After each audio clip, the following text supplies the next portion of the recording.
എല്ലാവർക്കും നമസ്കാരം.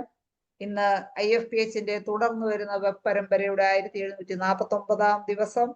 ഇന്നത്തെ മലയാളം സെഷനിൽ നമുക്ക് ഒരു ക്ലാസ് എടുക്കുവാനായി എത്തുന്നത് ഡോക്ടർ TG മനോജ് കുമാറാണ്. ഡോക്ടറുടെ ക്ലാസ് ശ്രവിക്കുന്നതിന് വേണ്ടി സൂം പ്ലാറ്റ്ഫോമിൽ എത്തിയിട്ടുള്ള എല്ലാ ബഹുമാന്യരായ ഡോക്ടേഴ്സിനെയും ഹോമിയോപ്പതി സ്നേഹികളെയും സ്റ്റുഡൻസിനെയും വളരെ സ്നേഹപൂർവ്വം ഇന്നത്തെ സെഷനിലേക്ക് സ്വാഗതം ചെയ്യുന്നു. ഇന്നത്തെ സെഷൻ ആരംഭിക്കുന്നതിന് മുമ്പായി ഒരു നിമിഷം ഈശ്വര പ്രാർത്ഥന. നന്ദി. ഡോക്ടർ മനോജ് കുമാറിനെ കുറിച്ച് പ്രത്യേകം പരിചയപ്പെടുത്തേണ്ടതില്ല. നമുക്ക് ഒട്ടനവധി ക്ലാസ്സുകൾ ഇതിനകം നമുക്ക് എടുത്തു കഴിഞ്ഞിട്ടുണ്ട്. ഡോക്ടർ ഹോമിയോപ്പതി ഡിപ്പാർട്ട്മെന്റിൽ മെഡിക്കൽ ഓഫീസറായി ജോലി നോക്കുന്നു.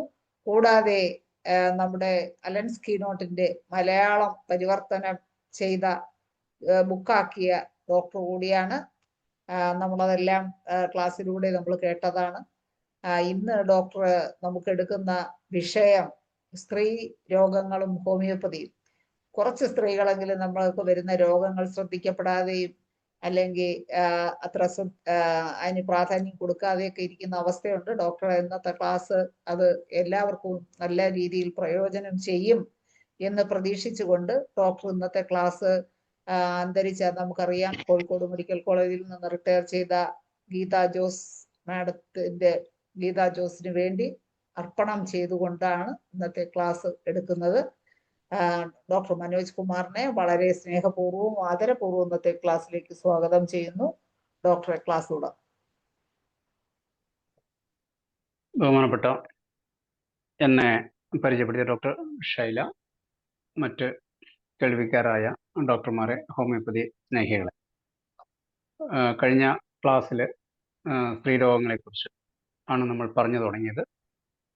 ഡോക്ടർ ഗീതാ ജോസ് ഞങ്ങളുടെ ഗൈനക്കോളജി പ്രൊഫസറായിരുന്നു. അദ്ദേഹത്തിൻ്റെ നിര്യാണത്തോടനുബന്ധിച്ച് അദ്ദേഹത്തിൻ്റെ ഒരു അനുസ്മരണ ഒരു പ്രഭാഷണം എന്ന രീതിയിൽ ആണ് നമ്മളിത് തുടങ്ങി വെച്ചത്. സ്ത്രീരോഗങ്ങളിൽ നമ്മൾ തുടങ്ങിയത് ലൂക്കോറിയ വെച്ചിട്ടാണ് തുടങ്ങിയത്. അപ്പോൾ ക്ലാസ് പൂർണ്ണമാക്കാൻ കഴിഞ്ഞിട്ടില്ല, കുറേ കൂടി ബാക്കിയുണ്ടായിരുന്നു. അപ്പോൾ അതിൻ്റെ ബാക്കി രണ്ടാം ഭാഗം എന്നുള്ള രീതിയിലാണ് ഇപ്പോൾ ക്ലാസ് എടുക്കുന്നത്. നേരത്തെ ഇപ്പം ശൈല ഡോക്ടർ പറഞ്ഞ ഒരു കാര്യമുണ്ട്. ധാരാളം രോഗികളെ നമുക്ക് കിട്ടുന്നു, പ്രത്യേകിച്ച് സ്ത്രീ രോഗികളെ നമുക്ക് കിട്ടുന്നു. നമുക്ക് സ്ത്രീരോഗ ഒരു വിദഗ്ധയാകണമെങ്കിൽ ആ സ്ത്രീരോഗങ്ങളിൽ നമുക്ക് ജലദോഷം എന്ന് പറയുന്നത് പോലെ നമുക്ക് സാധാരണ രോഗികൾ ഏറ്റവും കോമണസ്റ്റ് ആയിട്ട് കിട്ടുന്ന നമ്മുടെ ജലദോഷപ്പനി, ഫ്ലൂ എന്ന് പറയുന്നത് പോലെ സാധാരണമായിട്ട് ഏറ്റവും കോമണസ്റ്റ് ആയിട്ട് കിട്ടുന്ന സാധനങ്ങളാണ് ഒന്നാണ് ലൂക്കോറിയ. അപ്പോൾ ആദ്യം നമുക്ക് അത് ചികിത്സിക്കാൻ ഉള്ള ഒരു ജ്ഞാനം ഉണ്ടായിക്കഴിയുമ്പോൾ പിന്നെയാണ് നമുക്ക് അതിനപ്പുറത്തോട്ടുള്ള യൂട്രൈൻ കംപ്ലൈൻസും PCOD അല്ലെങ്കിൽ മറ്റ് ബ്രസ്റ്റ് ഡിസീസും മറ്റുള്ള അങ്ങനെയുള്ള കുറേ കാര്യങ്ങൾ നമുക്ക് ചികിത്സിക്കാനുള്ള ഒരു കോൺഫിഡൻസ് നമുക്ക് കിട്ടും. കാരണം ഏറ്റവും കോമണസ്റ്റ് ആയിട്ടുള്ള സാധനങ്ങൾ ചികിത്സിച്ചു തുടങ്ങും. പക്ഷേ പലപ്പോഴും നമുക്ക് പറ്റുന്നത് ഇതിനെ ഒരു ലൂക്കോറിയ പോലും ചികിത്സിച്ച് മാറ്റാൻ പറ്റുന്നില്ല എന്നുള്ള രീതിയിൽ പലപ്പോഴും ജൂനിയർ കുട്ടികൾ എൻ്റെ അടുത്ത് പ്രശ്നം പറയാറുണ്ട്. അപ്പൊ എന്ത് കൊടുത്തു എന്ന് ചോദിക്കുമ്പോൾ ലൂക്കോറിയ എന്ന് കേൾക്കുമ്പോൾ തന്നെ കണ്ണടച്ച് 2 മെഡിസിൻസ് അവരുടെ മുമ്പിലുണ്ടാവും, 2-3 മെഡിസിൻസ് സെപ്പിയബിൾസ് ആയിട്ടില്ല എന്നൊക്കെ പറഞ്ഞിട്ട് തുടങ്ങും. അവിടെ മുതൽ അവർക്ക് തെറ്റാനും തുടങ്ങിയിട്ടുണ്ട്. അപ്പോൾ ഞാൻ പറയുന്ന ഒരു കാര്യം എന്ന് വെച്ചാൽ നമ്മൾ ഓർഗനോണി പഠിച്ചിട്ടുള്ള കുറച്ച് കാര്യങ്ങളുണ്ട്. അതിനകത്ത് ഒരു കാര്യം പ്ലാസിബോ കൊടുക്കാനാണ്. ഫസ്റ്റ് പ്രിസ്ക്രിപ്ഷൻ തന്നെ പ്ലാസിബോ വരാം. ബെസ്റ്റ് സെക്കൻഡ് പ്രിസ്ക്രിപ്ഷൻ ആണ് നമ്മൾ പ്ലാസിബോ എന്ന് പറയുമെങ്കിലും ഫസ്റ്റ് പ്രിസ്ക്രിപ്ഷൻ തന്നെ പ്ലാസിബോ വരേണ്ട കുറേ സാഹചര്യങ്ങൾ നിങ്ങൾക്ക് അറിയാമായിരിക്കും. ഏത് വിദഗ്ധനായ ഡോക്ടർമാരും എക്സ്പേർട്ട് ആയിട്ടുള്ള നമ്മുടെ കൂടെ ഇരിക്കുന്ന സീനിയേഴ്സ് ഡോക്ടർമാർക്ക് തന്നെ അറിയാമായിരിക്കും. ഫസ്റ്റ് പ്ലാസിബോ പ്രിസ്ക്രൈബ് ചെയ്യുന്ന ആൾക്കാരാണ്. ആ പ്ലാസിബോ പ്രിസ്ക്രൈബ് ചെയ്യുന്ന എന്തിനാണെന്ന് വെച്ചാൽ ഒന്നുകിൽ നമുക്ക് സബ്ജക്റ്റിനെ കുറിച്ച് ധാരണയില്ല. ഇത് കുറച്ച് പഴകിയ case, especially in chronic disease. Acute കേസിനകത്ത് നമുക്ക് ആദ്യം തന്നെ പ്ലാസിബോ കൊടുത്തു കഴിഞ്ഞാൽ പേഷ്യന്റ് വേറെ വഴിക്കും. പക്ഷെ ക്രോണിക് കേസിൽ അതല്ല. ക്രോണിക് കേസിൽ ഇതെന്ത് ചിലപ്പോൾ നമ്മൾ ചില കേസൊക്കെ കേട്ട് അതിനൊക്കെ ഗഡാകണ്ടാൻ പേരായിരിക്കും രോഗികൾ വന്നിട്ട് പറയാം. ഇതെന്താണെന്ന് ഇന്നിപ്പോൾ നെറ്റ് ഉണ്ട്, ആ സമയം തന്നെ നമുക്ക് അടിച്ചു നോക്കാൻ പറ്റും. പക്ഷെ പഴയ കാലത്ത് പുസ്തകം എടുത്തിട്ട് പ്രാക്ടീസ് മെഡിസിൻ പുസ്തകം എടുത്ത് നോക്കണില്ല, എന്താണ് ഈ പറഞ്ഞ സാധനം അറിയുന്നത്.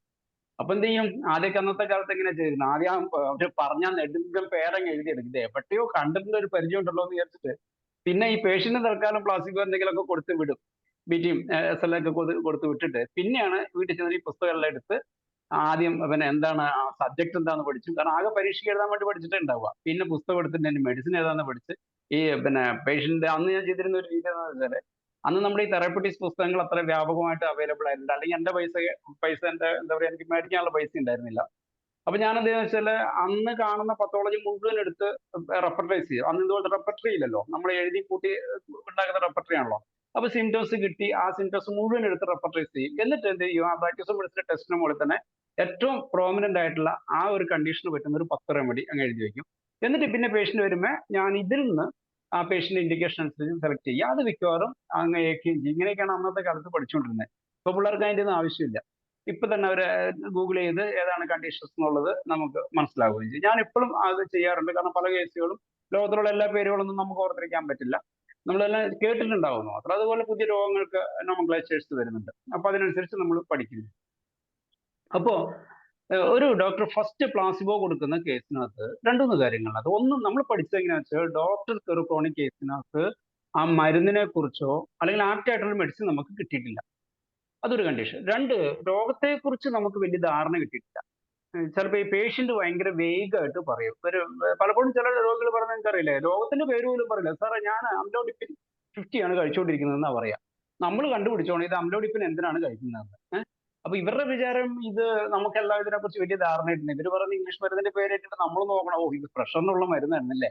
നേരത്തെ ഒരാൾ വന്നിട്ട് പറഞ്ഞു, സാർ ഞാൻ QT-PIN 25 കഴിക്കും. വലിയ അഭിമാനത്തോടു കൂടിയാണ് പറഞ്ഞത്. ഞാൻ പഠിച്ചോണം ഇതെന്താണ് സാധനം. കാരണം നമ്മൾ ഈ QT-PIN കുറിച്ച് അറിയേണ്ട ആവശ്യമില്ലല്ലോ. ഓ അപ്പോഴാണ് പിന്നെ മനസ്സിലായത് കുറച്ച് നൊസ് ഉണ്ടെന്നുള്ള കാര്യം. അപ്പോഴാണ് നമുക്ക് മനസ്സിലാകുന്നത്, ഓഹോ എന്നാ പിന്നെ അവിടെ ഇരിക്കുക എന്ന് പറഞ്ഞിട്ട് നമ്മൾ പിന്നെ ബാക്കി വിശദമായിട്ടാണ് അവർ ചികിത്സിക്കുക. അപ്പൊ ഇവര് ചിലപ്പോഴും ചില രോഗങ്ങളുടെ പേര് അവർക്ക് പറയാൻ കുറച്ച് മടിയുണ്ടാവും. അതുകൊണ്ട് ഇവര് തന്നെ ഈ ഷോർട്ട് ഫോംസ് ഉപയോഗിക്കും. അപ്പൊ നമുക്ക് ചില ഇപ്പൊ ഒരു കുറ്റം വന്നിട്ട് പറയാണ്, സാറേ എനിക്ക് ED ആണ്. ED, ഞാനിങ്ങനെ ആലോചിക്കണം ഇവർ ഏത് ED ആയിരിക്കും ഉദ്ദേശിച്ചത്. അവസാനം അവൻ ഏകദേശം പറഞ്ഞു കഴിഞ്ഞപ്പോൾ എനിക്ക് മനസ്സിലായി ഇറക്റ്റിയൽ ഡിസ്ഫങ്ഷൻ എന്നാണ് അദ്ദേഹം ഉദ്ദേശിച്ചത്. ഞാൻ കണ്ടുപിടിച്ചോണം. ഇവന് യഥാർത്ഥ രോഗം എന്താണെന്ന് നമുക്ക് പറയില്ല. അപ്പൊ ഇങ്ങനെയൊക്കെ വരുമ്പോൾ നമ്മൾ എന്ത് ചെയ്യും, ചില കേസിനകത്ത് ഡോക്ടർക്ക് രോഗം മനസ്സിലായില്ലെങ്കിലും അല്ലെങ്കിൽ നമുക്ക് ഇൻഡിക്കേറ്ററിൽ മെഡിസിൻ മനസ്സിലായിട്ടില്ലെങ്കിലും നമ്മൾ എന്ത് ചെയ്യണം, ഫസ്റ്റ് ചിലപ്പോൾ നമുക്ക് പ്ലാസിബോ പ്രിസ്ക്രൈബ് ചെയ്യാവുന്ന ഒരു കണ്ടീഷൻ ഉണ്ട്. പക്ഷെ പുസ്തകത്തിൽ പറയാത്തൊരു കാര്യമുണ്ട്. അതാണ് ഞാൻ പറയാൻ ഉദ്ദേശിക്കുന്നത്. നമ്മൾ ഓർഗനോണിക് പറയാത്ത ഒരു കാര്യം എന്ന് വെച്ചാൽ, ഈ പേഷ്യന്റിന് രോഗം അറിയില്ല എന്ന് വിചാരിക്കുക, അപ്പോൾ നമുക്ക് പ്ലാസിബോ പ്രിസ്ക്രൈബ് ചെയ്യാം. അതിലൊരു കേസാണ് ഈ ലൂക്കോറിയ. ഇവര് വന്നു കഴിഞ്ഞാൽ സാറേ വെള്ളപ്പൊക്കാണ്, തീർന്ന്, ഇത്രയുള്ള സംഭവം. കാരണം ഇവർക്ക് അതിന് നിറമുണ്ടോ എന്ന് ചോദിച്ചാൽ അറിയില്ല, മണമുണ്ടോ എന്ന് ചോദിച്ചാൽ, ചൊറിച്ചിലുണ്ടോ എന്ന് ചോദിച്ചാൽ, കാരണം ഇതൊക്കെ വലിയ മഹാഭാവമാണെന്നുള്ള രീതിയിലാണ് ചൊറിയുന്നത്. കാരണം വന്നിരിക്കുന്നത് എന്താ പറയാ ഐശ്വര്യ റായി ആണ്. അങ്ങനെ ഇപ്പൊ പറയാൻ പാടുണ്ടോന്ന് അറിയില്ല. അത്ര സുന്ദരിയായിരിക്കുന്ന രോഗി ചൊറിയത്തിലുണ്ടോ മണമുണ്ടോ എന്നൊക്കെ പറയാൻ അവർക്കൊരു ഒരു ഒരു അഭിമാനക്ഷത ഉള്ളതുകൊണ്ട് ഇവര് ഇങ്ങനെയുള്ള സാധനങ്ങൾ ഒന്നും പറയില്ല. അപ്പൊ ഇങ്ങനെ ഒരു ലൂക്കോറിയ എന്ന് മാത്രം പറഞ്ഞാൽ നമുക്ക് ഇത് എപ്പോൾ തുടങ്ങി, കുറേ സിംറ്റംസ് ഉണ്ട് നമുക്കറിയാം. അപ്പൊ എന്ന് വെച്ചാൽ ഇപ്പൊ നമ്മുടെ റെപ്പർട്ടറിയിൽ പറയുന്ന പോലെ പലപ്പോഴും ഡോക്ടർമാർ ചോദിക്കും, നമ്മൾ അന്നൊക്കെ ഒരു ക്വസ്റ്റ്യനെയർ നമുക്ക് ഒരു ബുക്ക് ഉണ്ടായിരുന്നല്ലോ, നമ്മൾ അതിനകത്ത് ഇങ്ങനെ ഫില്ല് ചെയ്യായിരുന്നല്ലോ പേഷ്യന്റ് ഓരോ സിംറ്റംസ്. അപ്പൊ ഇപ്പൊ അതല്ല ശരിക്കും. എങ്ങനെ ഇപ്പൊ ഇത് കേൾക്കുന്ന ജൂനിയർ ഡോക്ടർമാരോട് പറയാനുള്ളത് നിങ്ങൾ റെപ്പർട്ടറി ഉപയോഗിക്കുന്ന ശീലം ഉണ്ടെങ്കിൽ, റെപ്പർട്ടറി ഉപയോഗിക്കുന്ന ശീലം ഉണ്ടാവുകയാണ് നല്ലത്. കാരണം വെറ്ററിനറി മെഡിക്ക മുഴുവൻ പഠിച്ച ഈ 3500 മെഡിസിൻസും നിങ്ങളുടെ തലയിൽ നിൽക്കണമെന്നില്ല. ഇനി നിൽക്കുന്നവരുണ്ടെങ്കിൽ ഭാഗ്യവാന്മാർ. പക്ഷെ റെപ്പർട്ടറി ഉപയോഗിക്കാം. എന്നിട്ട് പിന്നെ അതിൽ നിന്ന് ബെസ്റ്റ് മെഡിസിൻ നിങ്ങൾക്ക് സെലക്ട് ചെയ്യാൻ വേണ്ടിയിട്ട് വെറ്ററിനറി മെഡിക്ക ഉപയോഗിക്കാം. അപ്പോൾ റെപ്പർട്ടറിയിലുള്ള ചോയ്സസ് നിങ്ങൾക്ക് വേണ്ട ഡയറക്റ്റ് ലീഡിങ് ക്വസ്റ്റൻ ആയിട്ട് ചോദിക്കാൻ പറ്റും. കാരണം ഇത് എപ്പോൾ അഗ്രിവേഷൻ, നമുക്ക് ഇവർ അഗ്രിവേഷൻ ഇപ്പൊ മോർണിംഗ് ഈവനിങ് നൈറ്റ് എന്നൊക്കെ പറഞ്ഞു കഴിഞ്ഞാലേ നമുക്ക് പിന്നെ മെഡിസിൻ അറിയാൻ പറ്റുള്ളൂ. അപ്പൊ അതുകൊണ്ട് ഈ പേഷ്യന്റിന് അവരുടെ ഒബ്സർവേഷൻ, സെൽഫ് ഒബ്സർവേഷൻ ഇല്ലാത്ത ഒരു രോഗി നമ്മുടെ അടുത്ത് വന്നാൽ നമ്മൾ കുടിക്കുന്നത് തന്നെ. കാരണം ഇവർക്ക് വേറെ ഒന്നും പറയാനുണ്ടാവില്ല. ഇത് രാവിലെയാണോ കൂടുതൽ, വൈകുന്നേരമാണോ കൂടുതൽ, പല രോഗങ്ങളും, not only leucorrhoea or other disease, ഏത് ഡിസീസ് വന്നു കഴിഞ്ഞാലും രോഗിക്ക് അതിനെക്കുറിച്ച് വിവരിക്കാൻ ഒന്നുമില്ലെങ്കിൽ നമ്മൾ എന്ത് ചെയ്യും, വെറും ബ്ലാങ്ക് ആയിട്ടുള്ള മെഡിസിൻസോ അല്ലെങ്കിൽ വെറും പാലിയേറ്റീവ് മെഡിസിൻസോ കൊടുക്കാൻ പറ്റുള്ളൂ. തൽക്കാലത്തിന് കുറയാൻ വേണ്ടിയിട്ട് നമ്മൾ ഏതെങ്കിലും ഓവർഡോസ്റ്റോ അല്ലെങ്കിൽ സെപ്പിയോ നാട്രമോറിങ്ങോ എന്തെങ്കിലും ഒരു സാധനങ്ങൾ കൊടുത്താൽ കൂടി, എന്നിട്ട് എന്ത് ചെയ്യും, അടുത്ത പ്രാവശ്യം വരുമ്പോൾ നമ്മൾ ഈ രോഗികളോട് അങ്ങോട്ട് പറഞ്ഞു കൊടുക്കണം, നിങ്ങൾ കൃത്യമായിട്ട് ഒബ്സർവ് ചെയ്യും എന്തൊക്കെ കാര്യങ്ങൾ. ഒന്ന്, ഇതിന്റെ കളർ, ലൂക്കോറിയാണ്, ഓക്കെ ലൂക്കോറിയാണെന്നുള്ള കേസിൽ തന്നെ എടുക്കുക. ലൂക്കോറിയാണെങ്കിൽ അതിന് നിറമുണ്ടോ, അതിന് മണമുണ്ടോ, മണം ഉണ്ടെങ്കിൽ ഏത് തരം മണം, അതൊക്കെ അറിയണ്ടേ. നമുക്കിപ്പോ ഓരോ മണത്തിനും വെവ്വേറെ മരുന്നുണ്ടല്ലോ, നിങ്ങൾക്കറിയില്ലേ. ഇപ്പൊ ഗ്രീൻ കോൺ ആണെങ്കിൽ ഒരു മണം, ഇനി യൂറിനൽ സ്മെല്ലാണെങ്കിൽ വേറെ മണം, ബ്ലഡ് സ്മെല്ലാണെങ്കിൽ വേറെ മണം, ഓരോ മണത്തിനും വ്യത്യാസമുണ്ട്. പഴുപ്പിന്റെ സ്മെല്ലാണെങ്കിൽ അതിന് വേറെ മണം മരുന്നുണ്ട്. അപ്പൊ അതിന്റെ നിറം മഞ്ഞ, പച്ച, നീല എന്നൊക്കെ പറഞ്ഞു. നീലയുണ്ടെന്ന് നിങ്ങൾക്ക് അറിയാലോ. ഒരു പേഷ്യന്റിനോട് നീല എന്ന് കേട്ടപ്പോൾ ഞാൻ ആദ്യമായിട്ട് അത്ഭുതപ്പെട്ടു. നീലയോ? ഭാഗ്യത്തിൽ റെപ്പർട്ടറി അങ്ങനെ തന്നെ കിടപ്പുണ്ട്. അപ്പൊ അതുകൊണ്ട് തന്നെ കുഴപ്പമില്ല. അപ്പൊ ആ മെഡിസിൻസ് ഉള്ള കാരണം നമ്മൾ വിചാരിക്കുന്ന പുസ്തകത്തിൽ പഠിച്ചോന്നെ പച്ച മഞ്ഞ വെള്ള ഇതൊക്കെയാണല്ലോ നമ്മൾ കാണുന്നത്. അപ്പൊ നീല കളറും ഉണ്ട്.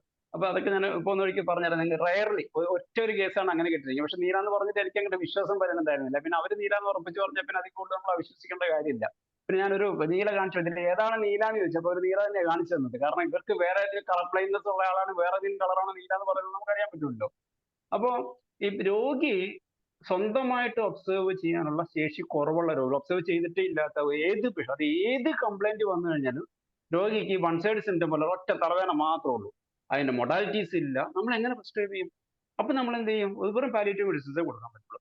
പക്ഷേ ഈ the physician is a keen observer, he can find many symptoms. അതുപോലെ അസോസിയേറ്റ് സിംറ്റംസ് കാണാൻ പറ്റും, കൺകോമിറ്റന്റ് സിംറ്റം കാണാൻ പറ്റും, അങ്ങനെയുള്ള കുറെ കാര്യങ്ങൾ കണ്ടുപിടിക്കാം. അപ്പൊ പ്ലാസിബോ കൊടുക്കാവുന്ന രണ്ടാമത്തെ കണ്ടീഷൻ എന്ന് പറയുന്നത്, കാരണം പേഷ്യന്റിനെ പ്ലീസ് അറിയാലോ, ടു പ്ലീസ് ദ പേഷ്യന്റ് എന്നാണ് പറയുക, പ്ലാസിബോയ്ക്ക് പറയാം. അപ്പൊ ഈ രോഗി വേഗമായിട്ട് സിംറ്റംസ് പറയാമെന്നതാണ്. അപ്പൊ രോഗി കൃത്യമായിട്ട് അടുത്ത പ്രാവശ്യത്തിൽ ഒബ്സർവ് ചെയ്തിട്ട് വരൂ എന്ന് പറഞ്ഞിട്ട് നമുക്ക് പേഷ്യൻസിന് വിടാം. അങ്ങനെ വരുന്ന കണ്ടീഷനകത്ത് നമുക്ക് പ്ലാസിബോ കൊടുക്കാം. ഈ പ്ലാസിബോ കൊടുക്കുമ്പോൾ നമ്മൾ പുസ്തകത്തിൽ പറഞ്ഞിരിക്കുന്നത് ടു പ്ലീസ് ദ പേഷ്യന്റ് എന്നാണ്. പേഷ്യന്റിനെ പ്ലീസ് ചെയ്യാൻ വേണ്ടിയിട്ടാണ് കൊടുക്കുന്നതെങ്കിലും പ്ലാസിബോയ്ക്ക് ഇപ്പൊ ആധുനിക കാലഘട്ടത്തിൽ നമ്മൾ അങ്ങനെ കരുതാൻ മാത്രം പറ്റില്ല.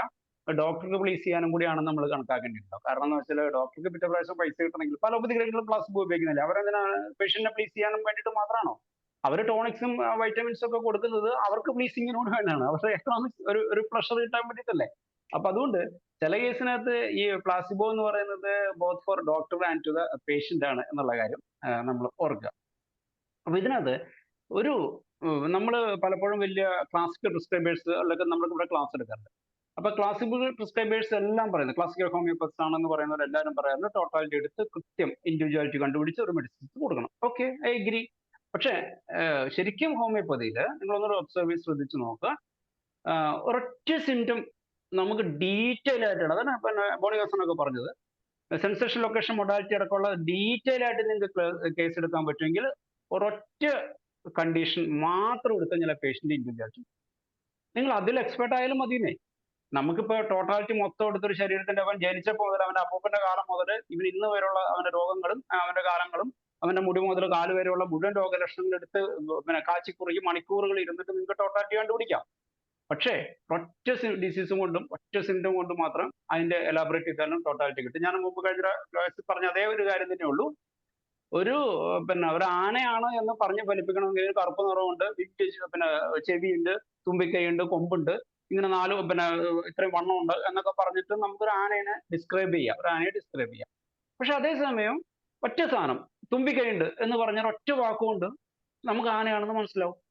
അതിന് തുമ്പിക്കൈയുള്ള ഇതില്ലെങ്കിൽ ഇനി ഇപ്പൊ നമ്മൾ വിമാനാപകടത്തിൽ നടന്ന പോലെ തന്നെ ഒരു കോശം, ഒരു സെല്ല് കിട്ടിക്കഴിഞ്ഞിട്ടാണ് നമ്മൾ DNA പരിശോധന നടത്തിയിട്ട് മനുഷ്യന്മാരെ തിരിച്ചറിഞ്ഞത്, അല്ലെ? അങ്ങനെയല്ലേ ചെയ്തുകൊണ്ടിരിക്കുന്നത്? ഒരു സെല്ല് കിട്ടിയാൽ മതി. ഇപ്പൊ നിങ്ങൾ ആ മൈക്രോബയോളജി സെല്ല് ആയിട്ട് ബന്ധപ്പെട്ട കാര്യങ്ങളിലാണ് നിങ്ങൾ എക്സ്പേർട്ട് വിചാരിക്കുക. ഒരു സെല്ല് കിട്ടിക്കഴിഞ്ഞാൽ ഇത് ആനയാണെന്ന് നിങ്ങൾക്ക് മനസ്സിലാവും. അപ്പൊ ആ മെഡിസിൻ തന്നെയായിരിക്കും ആനയ്ക്ക് മൊത്തം നമ്മൾ വിചാരിക്കുന്ന അതേ ഒരു ആന എന്ന് നമ്മൾ ഡിസ്ക്രൈബ് ചെയ്യുന്നു, അതിന് ആനയ്ക്ക് ഇന്ന മരുന്ന് നമ്മൾ വിചാരിക്കുന്നതായിരിക്കുക. അത് ഒരു സെല്ലിന് നിങ്ങൾ ആ സെൽ ബയോളജിയിൽ നിങ്ങൾ എക്സ്പേർട്ട് ആണെങ്കിൽ ഒരൊറ്റ സെല്ല് മതി നിങ്ങൾക്ക് ആനയ്ക്ക് മരുന്ന്. അതല്ലെങ്കിൽ ടോട്ടൽ ആന അല്ലാത്തവന്മാർ ടോട്ടൽ ആനനെ കാണേണ്ടി വരും. അപ്പൊ ഇത് ഹോമിയോപ്പതിയിലും പ്രാക്ടിക്കലാണ്. നിങ്ങൾ ഒരു ഡിസീസിനെ കുറിച്ച് മാത്രം നിങ്ങൾ വളരെ കൂലങ്കഷമായിട്ട് പഠിച്ചാൽ നിങ്ങൾക്ക് എക്സാക്റ്റ് മെഡിസിൻ കിട്ടും. അപ്പോൾ എന്ത് ചെയ്യണം? ആ ഡിസീസിനെ കുറിച്ചിട്ട് വളരെ ആധികാരികമായിട്ട് അതിന്റെ ഓരോ സിംറ്റംസും അതിനനുസരിച്ചുള്ള ഓരോ ലക്ഷണങ്ങൾ എല്ലാ കാര്യങ്ങളെ കുറിച്ച് നിങ്ങൾക്ക് ചിന്തിക്കാൻ പറ്റും. അപ്പൊ ഇപ്പൊ ഉദാഹരണം നമ്മൾ എടുത്തൊരു കുട്ടിയാണ് വരുന്നതെന്ന് വിചാരിക്കുക. അപ്പൊ നമ്മളിപ്പോ കുട്ടികൾക്ക് തന്നെയുള്ള കുറച്ച് മെഡിസിൻസ് ഉണ്ടല്ലോ. കുട്ടികളാണെങ്കിൽ തന്നെ പറയുന്ന കുറെ മെഡിസിൻസ്, പിന്നെ നമുക്ക് ലൂക്കോറിയ ഫിറ്റ് ഗേൾസ് എന്ന് പറയുന്നത്, ഇപ്പൊ കാൽക്കാരിക്കാർ സെപ്റ്റിയ, കോളോഫിലം, മെഡോർണം, മർസോള്, സീന, പൾസെറ്റ്ല, അങ്ങനെയുള്ള കുറെ മെഡിസിൻസ് ഉണ്ട്. അപ്പൊ എല്ലാവർക്കും അറിയാവുന്ന കോമൺ ആയിട്ട് പഠിക്കുന്ന സാധനങ്ങളായിരിക്കും ഈ സെപ്പിയും പൾസെറ്റ്ല, കാൽക്കാരിക്കാർബ് എന്നൊക്കെ പറയുന്ന മെഡിസിൻസ്. അപ്പൊ ലിറ്റിൽ ചിൽഡ്രനകത്ത് ഞാൻ എപ്പോഴും പറയുന്ന ഒരു കാര്യം, ഒന്ന് സിനേനെ കുറിച്ച് ചിന്തിക്കും. മിക്കവാറും വേം ട്രബിളും കൂടി ഉണ്ടെങ്കിൽ വേംസ് ആനസിൽ നിന്ന് വജൈനയിലോട്ട് മൈഗ്രേറ്റ് ചെയ്യും. അപ്പൊ അതുകൊണ്ട് കുട്ടികളിൽ നമ്മൾ ലിറ്റിൽ ഗേൾസിനകത്ത് നമ്മൾ ചിന്തിക്കേണ്ട ഒരു മെഡിസിൻസ് ഈ സിനയാണ്. മറ്റൊന്ന്, ഈ കുട്ടികളിലാകുമ്പോൾ യൂട്രസ് ഒന്നും നന്നായിട്ട് ഡെവലപ്പ് ചെയ്തിട്ടുണ്ടാവില്ല. അപ്പൊ അതുകൊണ്ട് തന്നെ മറ്റെന്തെങ്കിലും ഫോറിൻ ബോഡീസോ മറ്റെന്തെങ്കിലും സെക്കൻഡറി ഇൻഫെക്ഷൻസോ വേറെ എന്തെങ്കിലും ആയിട്ടുള്ള കാര്യങ്ങൾ ഉണ്ടോ എന്നുള്ള കാര്യത്തെക്കുറിച്ച് ഇന്നത്തെ കാലം നമ്മൾ പറഞ്ഞ പോലെ പോക്സോ കേസുകളൊക്കെ ഉള്ള കാലമായതുകൊണ്ട് തന്നെ നമ്മൾ മറ്റെന്തെങ്കിലും കോഴ്സ് ലൂക്കോറിയയ്ക്ക് ഉണ്ടോ എന്ന് അൺഹൈജീൻ അവരെ പഠിപ്പിച്ചിരിക്കുന്ന പ്രാക്ടീസസ് അങ്ങനെയുള്ള കുറെ കാര്യങ്ങളിൽ അപാകതകൾ എന്തെങ്കിലും ഉണ്ടോ എന്നുള്ള കാര്യങ്ങൾ ചിന്തിക്കാം. പക്ഷേ ലൂക്കോറിയ ഓഫ് ഇൻഫൻസ് ആണെന്ന് വിചാരിക്കാം, അങ്ങനെ വരല്ലോ. വജൈനൽ ഡിസ്ചാർജ് ഇൻഫൻസിൽ ചിലപ്പോൾ അത് ഹോർമോണൽ ആയിരിക്കാം. പക്ഷേ ഹോർമോണൽ ചേഞ്ചസ് കൊണ്ട് വജൈനൽ ബ്ലീഡിംഗ് ആണ് അധികം വരും, ലൂക്കോറിയ വരാൻ സാധ്യതയില്ല. അപ്പൊ എന്ത് ചെയ്യണം? നമ്മൾ അതിന് മെഡിസിൻസ് ഉണ്ട്, ഇവിടെ നമുക്കറിയാലോ. Cannabis indica, cannabis sativa, medorrhinum, thuja പോലുള്ള സാധനങ്ങളാണ്. മെഡോർണം, തൂജ ഓർക്കുമ്പോൾ നമ്മൾ പിന്നെ അറിയാം സൈക്കോട്ടിക് റെമഡീസ് ആണ്, കിങ് ക്യൂനൊക്കെയാണ്. നിങ്ങൾക്ക് അറിയാലോ. അപ്പൊ സൈക്കോട്ടിക് കിങ് ആണ് തൂജ എന്നുള്ളത്, പിന്നെ അതിന്റെ ക്യൂനാണ് മെഡോർണം എന്നൊക്കെ പറഞ്ഞത്. അപ്പൊ സൈക്കോസിസ് അതിന്റെ ഒറിജിൻ എങ്ങനെയാണ് നമ്മൾ ആലോചിക്കുക? വെനറൽ ഡിസീസുമായിട്ട് ബന്ധപ്പെട്ട സപ്രഷൻ വെനറൽ ഡിസീസ് ഒക്കെയാണ് സൈക്കോസിസ് ഉണ്ടാവുക. അമ്മയ്ക്ക് എന്തെങ്കിലും വെനറൽ ഡിസീസ് ഉണ്ടെങ്കിൽ നമ്മൾ ഒഫ്താൽമിയ നിയോനാറ്റോറം പഠിച്ചത് ഓർമ്മയുണ്ടാവുമല്ലോ. അപ്പൊ കുട്ടിക്ക് കഞ്ചൻറ്റൈറ്റിസ് വരാം, കാരണം വജൈനൽ ട്രാക്കിൽ കൂടെ പോരുമേ പിന്നെ അമ്മയ്ക്ക് വജൈനൽ ഡിസീസ് ഉണ്ടെങ്കിൽ കുട്ടിക്ക് കഞ്ചൻറ്റൈറ്റിസ് ആണ് വരിക. അപ്പൊ നമ്മൾ എന്ത് ചെയ്യുക? അതിനുള്ള മെഡിസിൻസ് ആണ് കൊടുക്കുക. ഏത് അമ്മയ്ക്ക് ഡിസ്ചാർജ് ഉണ്ടോ എന്നുള്ള കാര്യം നമ്മൾ ഒബ്സർവ് ചെയ്തിട്ട് ഉണ്ടെങ്കിൽ മിക്കവാറും നമുക്ക് അതുമായിട്ട് ബന്ധപ്പെട്ട മെഡിസിൻസ് ഇതുപോലെ മെഡോർണോ, തൂജ, പൾസാറ്റിലി ഒക്കെ നമുക്ക് ഇൻഡിക്കേറ്റർ ആയിട്ട് വരാം, അർജന്റൈട്രിക്കും ഒക്കെ നമുക്ക് വരും. അപ്പോൾ സെയിം ഈസ് ആപ്ലിക്കബിൾ. നമുക്ക് ഈ കേസിനകത്തും ഇത് തന്നെ ആപ്ലിക്കബിൾ ആണ്. പിന്നെ അമ്മയ്ക്ക് എന്തെങ്കിലും ഡിസീസ് ഉണ്ടെങ്കിൽ നമുക്ക്, അല്ലെങ്കിൽ അമ്മയ്ക്ക് ഇൻഡിക്കേറ്റഡ് ആയിട്ടുള്ള മെഡിസിൻസ് നമുക്ക് ഈ കുട്ടിക്കും ആപ്ലിക്കബിൾ ആയിരിക്കും. അതല്ലെങ്കിൽ കുട്ടിക്ക് ടിപ്പിക്കലായിട്ട് അതിന്റെ പ്രസന്റേഷൻ, അവിടെ നമുക്ക് വേറെ കോഴ്സുകളൊന്നും കിട്ടിയെന്ന് വരില്ല. ഞാൻ മുമ്പ് പറഞ്ഞിരുന്നു കോസേഷൻസിന് പ്രാധാന്യമുണ്ട്, അത് കഴിഞ്ഞ ക്ലാസ്സിൽ വിവരിച്ചതുകൊണ്ട് ആ കാര്യത്തെക്കുറിച്ച് നമ്മൾ ഇപ്പൊ പറയുന്നില്ല. അപ്പൊ ഈ അമ്മയുടെ മെഡിസിൻ കുട്ടിക്ക് പറ്റുമോ എന്നുള്ളതിന് ഞാൻ എപ്പോഴും പറയുന്നത്, ചില കേസിനകത്ത് അങ്ങനെ തന്നെയാണ്. ഈ മെഡിസിൻ തമ്മിൽ പരസ്പരം ബന്ധമുള്ളതുപോലെ ഈ പേഷ്യൻസ് തമ്മിലുള്ള ബന്ധങ്ങളുമുണ്ട്. നിങ്ങൾ നല്ല ഒബ്സർവർ ആയിട്ടുള്ള ഡോക്ടർമാരിൽ കൂടെ ഉള്ളവർക്ക് മനസ്സിലായിട്ടുണ്ടാവും. ഇപ്പൊ അമ്മ സെപ്പി ആണെങ്കിൽ കുട്ടി ചിലപ്പോൾ അമ്മ ആ മെഡിസിന്റെ ബന്ധുവായിട്ടുള്ള ഇതായിരിക്കും. എന്ന് വെച്ചാൽ അമ്മ സെപ്പി ആണെങ്കിൽ ചിലപ്പോൾ കുട്ടി നാട്ടർമൂറായിരിക്കും, അല്ലെങ്കിൽ അമ്മ നാട്ടർമൂറാണെങ്കിൽ കുട്ടി ചിലപ്പോൾ സെപ്പി ആയിരിക്കും. അപ്പൊ ഇങ്ങനെ ഈ മെഡിസിനൽ റിലേഷൻ തന്നെ അവരുടെ ഫാമിലിയിൽ ടിപ്പിക്കൽ പ്രസന്റേഷൻസ്. ഇപ്പൊ സൈക്കോട്ടിക് ഫാമിലി ആണെങ്കിൽ ആ ഫാമിലിയിൽ കുറേ സൈക്കോട്ടിക് കിങ്ങും ക്യൂനും എല്ലാം നമുക്ക് കാണാൻ പറ്റും. പക്ഷെ അപ്പൊ ആദ്യം എന്ത് ചെയ്യണം? നമ്മൾ മെഡിസിൻ റിലേഷൻസ് പഠിക്കണം. പിന്നെ അമ്മയുടെ മെഡിസിൻസ് കുട്ടിക്ക് ഉപയോഗിക്കുന്നത് പോലെ തന്നെ ഞാൻ കഴിഞ്ഞ പ്രാവശ്യം പറഞ്ഞിരുന്നു, ഒരു രോഗി വരുന്നു, ആ രോഗിയിൽ നിന്ന് രോഗം പകരുന്നു, രോഗം മറ്റൊരാൾക്ക് കിട്ടി. അപ്പൊ കോസ് ഈ ഫസ്റ്റ് പേഷ്യന്റിന് ഉള്ളൂ. അയാൾ മഴ നനഞ്ഞിട്ട്, അല്ലെങ്കിൽ അയാൾക്ക് എന്തെങ്കിലും ഒരു കാരണങ്ങൾ കൊണ്ട് അയാൾ പനിയും കൊണ്ട് വരുന്നു. അയാളിൽ നിന്ന് ബാക്കിയുള്ളവർക്ക് പനി പിടിക്കുന്നു, പക്ഷെ മറ്റൊരാരും മഴ നനഞ്ഞിട്ടില്ല. നമ്മൾ മഴ നനഞ്ഞുകൊണ്ട് ആദ്യത്തെ പേഷ്യന്റിന് റെസ്റ്റോക്സ് ആണ് എന്ന് നമ്മൾ പ്രിസ്ക്രൈബ് ചെയ്തു എന്ന് വിചാരിക്കുക. അങ്ങനെയാണെങ്കിൽ അയാളിൽ നിന്ന് പനി പിടിച്ച മറ്റുള്ളവർക്കും റെസ്റ്റോക്സ് തന്നെ ആയിരിക്കും. അപ്പൊ അതുകൊണ്ട് ഒരു ഫാമിലിയിൽ ഫസ്റ്റ് വന്നയാളുടെ കോസേഷൻസ് നിങ്ങൾക്ക് പരിഗണിക്കാവുന്നതാണ് എന്നുള്ള കാര്യം ഒന്ന് ഓർക്കുക. അപ്പൊ ഞാൻ പറഞ്ഞു ലൂക്കോറിയന്റെ കൺസിഡർ ചെയ്യുമ്പോൾ ഇത് ഏത് സമയത്തുണ്ടാവുന്നു അതെല്ലാം നമുക്ക് ശ്രദ്ധിക്കണം. അത് നമ്മൾ ഇന്ന് പേഷ്യൻസിനോട് ചോദിക്കില്ല. നമ്മൾ ലൂക്കോറിയ കേൾക്കുമ്പോൾ ഹോൾ ടൈം അങ്ങ് കണക്കാക്കുന്നു. പക്ഷെ ഡേ ടൈമിൽ തന്നെയുള്ള ലൂക്കോറിയയ്ക്ക് മെഡിസിൻസ് ഉണ്ട്. ലൂക്കോറിയയ്ക്ക് എന്നറിയാലോ. അപ്പൊ ഡേ ടൈമിൽ കോമണസ്റ്റ് ആയിട്ട് പറയുന്ന അലൂമിനിയാണ്. അതിനകത്ത് ഒരു ഇത് പറഞ്ഞിട്ടുണ്ട്, ഒൺലി ഓൺ ഡേ ടൈം. അങ്ങനെയും വരാം. ഒൺലി ഓൺ ഡേ ടൈം ആണെങ്കിൽ എലോങ് വിത്ത് അലൂമിന ലാക്കാനിനും കൂടി ഉണ്ട്. ലാക്കാനിന് ഇതിനുണ്ട്, ഡേ ടൈമിൽ മാത്രമേ. നമ്മൾ ഏതെങ്കിലും പേഷ്യൻസിനോട് ചോദിക്കാറുണ്ടോ? ഇപ്പൊ നൈറ്റ് മർസോള് നമുക്കറിയാം, നൾസോൾ ആഴ്സാൽബൊക്കെ നമ്മുടെ നൈറ്റ് റെമഡീസ് ആയിട്ട് പറയും, നൈട്രിക് ആസിഡ് ഒക്കെ വരും. ഒൺലി ആയിട്ട് നൈറ്റ് എന്ന് പറയുന്നത് കാർബോ വെച്ച് പോസ്റ്റിക്ക് നാട്ടർമോട്ടോ. ചില പേഷ്യൻസ് നമ്മൾ ചോദിച്ചിട്ടുണ്ടോ? അതാണ് നമ്മൾ ചോദിക്കുക. ഞാൻ എപ്പോഴും പറയുന്നത് നിങ്ങൾക്ക് മരുന്ന് പറഞ്ഞു തരിക എന്നുള്ളതല്ല, എന്ന് വെച്ചാൽ മീനെവിടെ നിങ്ങൾക്ക് മീനെ പിടിച്ചു തരിക എന്നുള്ളതല്ല, മീനിരിക്കുന്ന കുളം എവിടെ എന്ന് പറഞ്ഞു കൊടുക്കുകയോ അല്ലെങ്കിൽ എങ്ങനെ ചൂണ്ടിട്ട് കഴിഞ്ഞാൽ നിങ്ങൾക്ക് മീൻ പിടിക്കാൻ പറ്റും എന്നുള്ളതാണ് ഞാനിവിടെ പറഞ്ഞു തരുന്നത്. അപ്പൊ അതുകൊണ്ട് നിങ്ങൾ ചോദിക്കേണ്ട ചോദ്യം എന്താണ്? ഇപ്പൊ day and night, gushing day and night, leucorrhoea gushing day and night graphites ആണ്. അത് നമുക്ക് ഈ അങ്ങനെ തന്നെ ചോദിക്കണം. പിന്നെ before menses, graphites, sepia, thlaspi ഒക്കെ പറയുന്നുണ്ട്. ബിഫോർ മെൻസസ് ഓവുലേഷൻ ടൈമിലാണെങ്കിലോ ഇറ്റ്സ് നോർമൽ ഫിനോമിനൻ. അതിന് പേഷ്യൻസ് ഭയങ്കര ഓവർ ആൻഷ്യസ് ആയതുകൊണ്ട് ചിലപ്പോൾ വരുന്നതായിരിക്കും. അപ്പൊ ഓവുലേഷണറി ഡിസ്ചാർജ് ഏതാണെന്ന് അറിഞ്ഞിരിക്കണം. അപ്പൊ പീരീഡ്സ് തുടങ്ങി, ഫസ്റ്റ് ഡേ ഓഫ് മെൻസസ് തുടങ്ങി ഓൾമോസ്റ്റ് 14th ഡേറ്റ് ആ ഒരു അടുപ്പിച്ചുള്ള ദിവസങ്ങൾ ഓവുലേഷൻ നടക്കും. അപ്പൊ ഓവുലേഷൻ ഡിസ്ചാർജ് ഉണ്ടാവും. ഓവുലേഷൻ ഡിസ്ചാർജിന്റെ കൺസിസ്റ്റൻസി എന്തായിരിക്കണം എന്ന് അറിഞ്ഞിരിക്കണം. അപ്പൊ ഇത് ഫീമെയിൽ പേഷ്യന്റ് അല്ല, ഡോക്ടർമാരെ ഫീമെയിൽ ആൾക്കാർക്ക് ഒരുപക്ഷെ ഈസി ആയിട്ട് അവർക്ക് അറിയാമായിരിക്കും. പക്ഷെ മെയിൽ ഡോക്ടർമാരെ എല്ലാവർക്കും ഈ ഓവുലേറ്ററി ഡിസ്ചാർജിന്റെ കൺസിസ്റ്റൻസിനെ കുറിച്ച് വലിയ ധാരണ ഉണ്ടാവില്ല. അപ്പോൾ ഓവുലേഷൻ ഡിസ്ചാർജിനകത്ത് എങ്ങനെയാണ് നമ്മളെ ക്ലിയർ വാട്ടറി ഫ്ലൂയിഡ് പോലെ ആയിരിക്കും, അല്ലെങ്കിൽ ഞാൻ മുമ്പ് പറയാറുള്ളത് ഏറ്റവും പെട്ടെന്ന് മനസ്സിലാക്കാൻ രോഗിയോട് എന്ന് പറയുന്നത് നമ്മുടെ എന്താ പറയുക, വെണ്ടയ്ക്ക മുറിച്ച വെള്ളം പോലെ ആ വഴുവഴുപ്പുള്ള സ്റ്റിക്കി ആയിട്ടുള്ള ഡിസ്ചാർജ് ആയിരിക്കും ഓവുലേഷൻ ടൈമിൽ ഉണ്ടാവുക. അപ്പൊ അതുപോലെ ലൂക്കോറിയയിൽ നമ്മൾ പറയുന്നുണ്ട് എഗ് വൈറ്റ് പോലെയുള്ള ഡിസ്ചാർജുകൾ എന്ന് പറയാറുണ്ട്. ഡ്യൂറിങ് മെൻസസ് അയഡമാണ് ഒരു മെഡിസിൻ. അപ്പൊ ഡ്യൂറിങ് മെൻസസ് അപ്പൊ പേഷ്യന്റിന് കൃത്യമായിട്ട് ലൂക്കോറിയ ഉള്ള പേഷ്യന്റിന് മെൻസസ് എന്താണെന്ന്, മെൻസസിന്റെ ബ്ലഡ് ഫ്ലോ ആണോ, ഈ അല്ലാതെയുള്ള ലൂക്കോറിയ ആണോ, ഇനി ലൂക്കോറിയ ബ്ലഡ് കളർ ആണോ, ഇത് രണ്ടും അങ്ങനെ കൺഫ്യൂഷൻ വരാതെ പേഷ്യന്റിനെ ഡിസ്ക്രൈബ് ചെയ്യാൻ പറ്റുമെങ്കിൽ സാർ അത് വേറെ ഇത് വേറെ എന്ന് കൃത്യമായിട്ട് പറയാൻ പറ്റുമെങ്കിൽ നമുക്ക് ഡ്യൂറിങ് മെൻസസ് എന്നുള്ള മെഡിസിൻ, നമുക്ക് അയഡാണ് മെഡിസിൻ ഉണ്ടാവുക. പിന്നെ ലൂക്കോറിയ ആഫ്റ്റർ മെൻസസ് ഉണ്ട്, ഇൻസ്റ്റഡ് ഓഫ് മെൻസസ് ഉണ്ട്. അപ്പൊ ഇതെല്ലാം നമുക്ക് പിന്നെ എല്ലാ മെഡിസിന്റെ പേരുകൾ പറഞ്ഞു കഴിഞ്ഞാൽ ഇപ്പൊ ഫാസ്റ്റ് ആയിട്ട് നിങ്ങൾക്ക് ഞാൻ പറഞ്ഞ നേരത്തെ പറഞ്ഞ പോലെ ചൂണ്ടയിടാൻ പഠിപ്പിച്ചാൽ മതി എന്നാണ് എനിക്ക് തോന്നുന്നത്. ഇനി മെഡിസിൻ പറയണമെങ്കിൽ പറയാം. പിന്നെ ലൂക്കോറിയ ആഫ്റ്റർ മെൻസസ്, ബൊറാക്സ്, ബോവിസ്റ്റ, കാൽക്കരിയോഫോസ്, ഗ്രാഫൈറ്റിസ്, ക്രയോസോട്ടം. അതുപോലെ ലൂക്കോറിയ ഇൻസ്റ്റഡ് ഓഫ് മെൻസസ് ആണ് കോക്കുലസ്, നെക്സ്റ്റ് മോസ്കറ്റ, ചൈന. പക്ഷെ ചൈനയില് ഈ ബ്ലഡി ലൂക്കോറിയ ആയിരിക്കും. പിന്നെ അതുപോലെ ഈ നേഴ്സിംഗ് അല്ല, ഈ നമ്മുടെ ഈ ടൈം ഏത് സമയത്ത് ഈ ലൂക്കോറിയ ഉണ്ടാകുന്നു. ഇപ്പൊ നേഴ്സിംഗ് വയൽ നേഴ്സിംഗ്, ലൂക്കോറിയ വയൽ നേഴ്സിംഗ് കുഞ്ഞിന് മുല കൊടുത്തുകൊണ്ടിരിക്കുന്ന സമയത്ത് വരുന്നു. നിങ്ങൾക്ക് ഏതാ പിന്നെ മെഡിസിൻ അറിയാം? സൈലീഷ്യ. സൈലീഷ്യയില് ലൂക്കോറിയ മാത്രമല്ല വജനൽ ബ്ലീഡിങ്ങും പിന്നെ ഈ നേഴ്സിംഗ് സമയത്ത് വരും. നിങ്ങൾക്കറിയാലോ യൂട്രസും നമ്മുടെ പ്രൊലാക്റ്റിനും ഒക്കെ ആയിട്ടുള്ള പിന്നെ ബന്ധങ്ങൾ പിന്നെ ഹോർമോൺ റിലേറ്റഡ് ആയതുകൊണ്ട് ആ ഹോർമോൺ റിലേറ്റഡ് ആയിട്ടുള്ള സംഭവങ്ങൾ നിലനിൽക്കുന്നത് കൊണ്ട് പിന്നെ ചില പേഷ്യന്റിന് കുഞ്ഞിന് മുല കൊടുക്കുമ്പോഴും വജനൽ ബ്ലീഡിങ് ഉണ്ടാവും. അങ്ങനെ വരുമ്പോൾ അത് സൈലീഷ്യാണ് മെഡിസിൻ വരും. സ്റ്റൂൾ ഡ്യൂറിങ് ഉണ്ടാവാം, സ്റ്റൂൾ ആഫ്റ്റർ ഉണ്ടാവും. സ്റ്റൂൾ ഡ്യൂറിങ് മ്യൂറക്സ് വൈബ്രണമൊക്കെയാണ്. സ്റ്റൂൾ ആഫ്റ്റർ മാക്മൂർ ആണ് മെഡിസിൻ. പിന്നെ അതേ മെഡിസിൻ തന്നെ യൂറിനേഷൻ ആഫ്റ്ററും അത് മാക്മൂറാണ്. മാക്മൂർ നമ്മൾ പ്രധാനമായിട്ട് പഠിക്കുന്ന ഒരു ലിവർ റെമഡി എന്നുള്ള രീതിയിലാണ്. നിങ്ങൾക്ക് അറിയാം, ലിവർ റെമഡി എന്നുള്ള രീതിയിലാണ് മാക്മൂർ നമ്മൾ ശ്രദ്ധിക്കാറുള്ളത്. പിന്നെ മാക്മൂറിന് ഒന്ന് നോട്ട് ചെയ്യേണ്ട ഒരു പോയിന്റ് എന്ന് വെച്ചാൽ മിൽക്ക് ഇൻടോളറൻസ്, നമ്മൾ എക്യൂസയിലൊക്കെ പറയില്ലേ, അപ്പൊ ലാക്ടോസ് ഇൻടോളറൻസിന് നമ്മൾ കൊടുക്കുന്ന മെഡിസിൻസിനകത്ത് പിന്നെ ഒന്ന് ഏറ്റവും പ്രധാനപ്പെട്ട നമ്മൾ എക്യൂസ് കൊടുക്കും. പിന്നെ ലാക് ഡിഫ്ലോറേറ്റോ പിന്നെ അങ്ങനെയുള്ള മാക്കാർബ് കൊടുക്കും. അപ്പൊ ഇതിനകത്ത് മാക്മൂറും ഈ പിന്നെ ലാക്ടോസ് ഇൻടോളറൻസ് നല്ല മെഡിസിൻ ആണ്. ലാക്ടോസ് ഇൻടോളറൻസിനകത്ത് ഇപ്പൊ നിങ്ങൾ റഡാർ നോക്കിയാൽ മതി, റഡാർ റെപ്പർട്ടറിന്റെ മെറ്റിനെ മേടിക്കുന്നതുകൊണ്ട് മാക്കാർബ് നമ്മൾ കൊടുക്കാറുള്ള. മാക്മൂർ ഈ milk causes diarrhoea, milk causes indigestion, ഇങ്ങനെയുള്ള പിന്നെ ലാക്ടോസ് ഇൻടോളറൻസിന് കൊടുക്കുന്ന ഒരു മെഡിസിൻ ആണ് ഈ മാക്മൂർ എന്നുള്ളത്. അതൊന്നും ഓർക്കൽ. മറ്റത് മാക്കാർബ് മാത്രമല്ല മാക്മൂറും കൂടി ചിന്തിക്കുക. പിന്നെ നമ്മൾ എക്യൂസിയൊക്കെയാണ് കൊടുക്കുക. പല ആൾക്കാർക്കും പല ഡോക്ടർമാർക്കും ഈ ലാക്ടോസ് ഇൻടോളറൻസ് വലിയ കിറാമുട്ടിയായിട്ട് വന്നിട്ട് പറയാറുണ്ട്.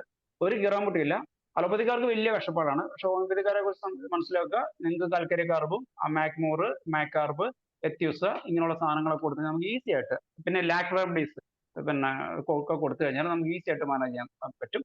ഷുഗറിലെ ലാക്ടോസ് അറിയാലോ, ലാക്ടോസ് ഷുഗർ ആണ് പിന്നെ മിൽക്കിനകത്ത് അടങ്ങിയിരിക്കുക, അതിനുള്ള ഇൻടോളറൻസ് ആണ്. അപ്പൊ ഈ ഒരു മെഡിസിൻ ഈ സ്റ്റൂൾ ആഫ്റ്റർ ലൂക്കോറിയ, സ്റ്റൂൾ ആഫ്റ്ററും യൂറിനേഷൻ ആഫ്റ്ററും മാക്മൂർ ആയിരിക്കും.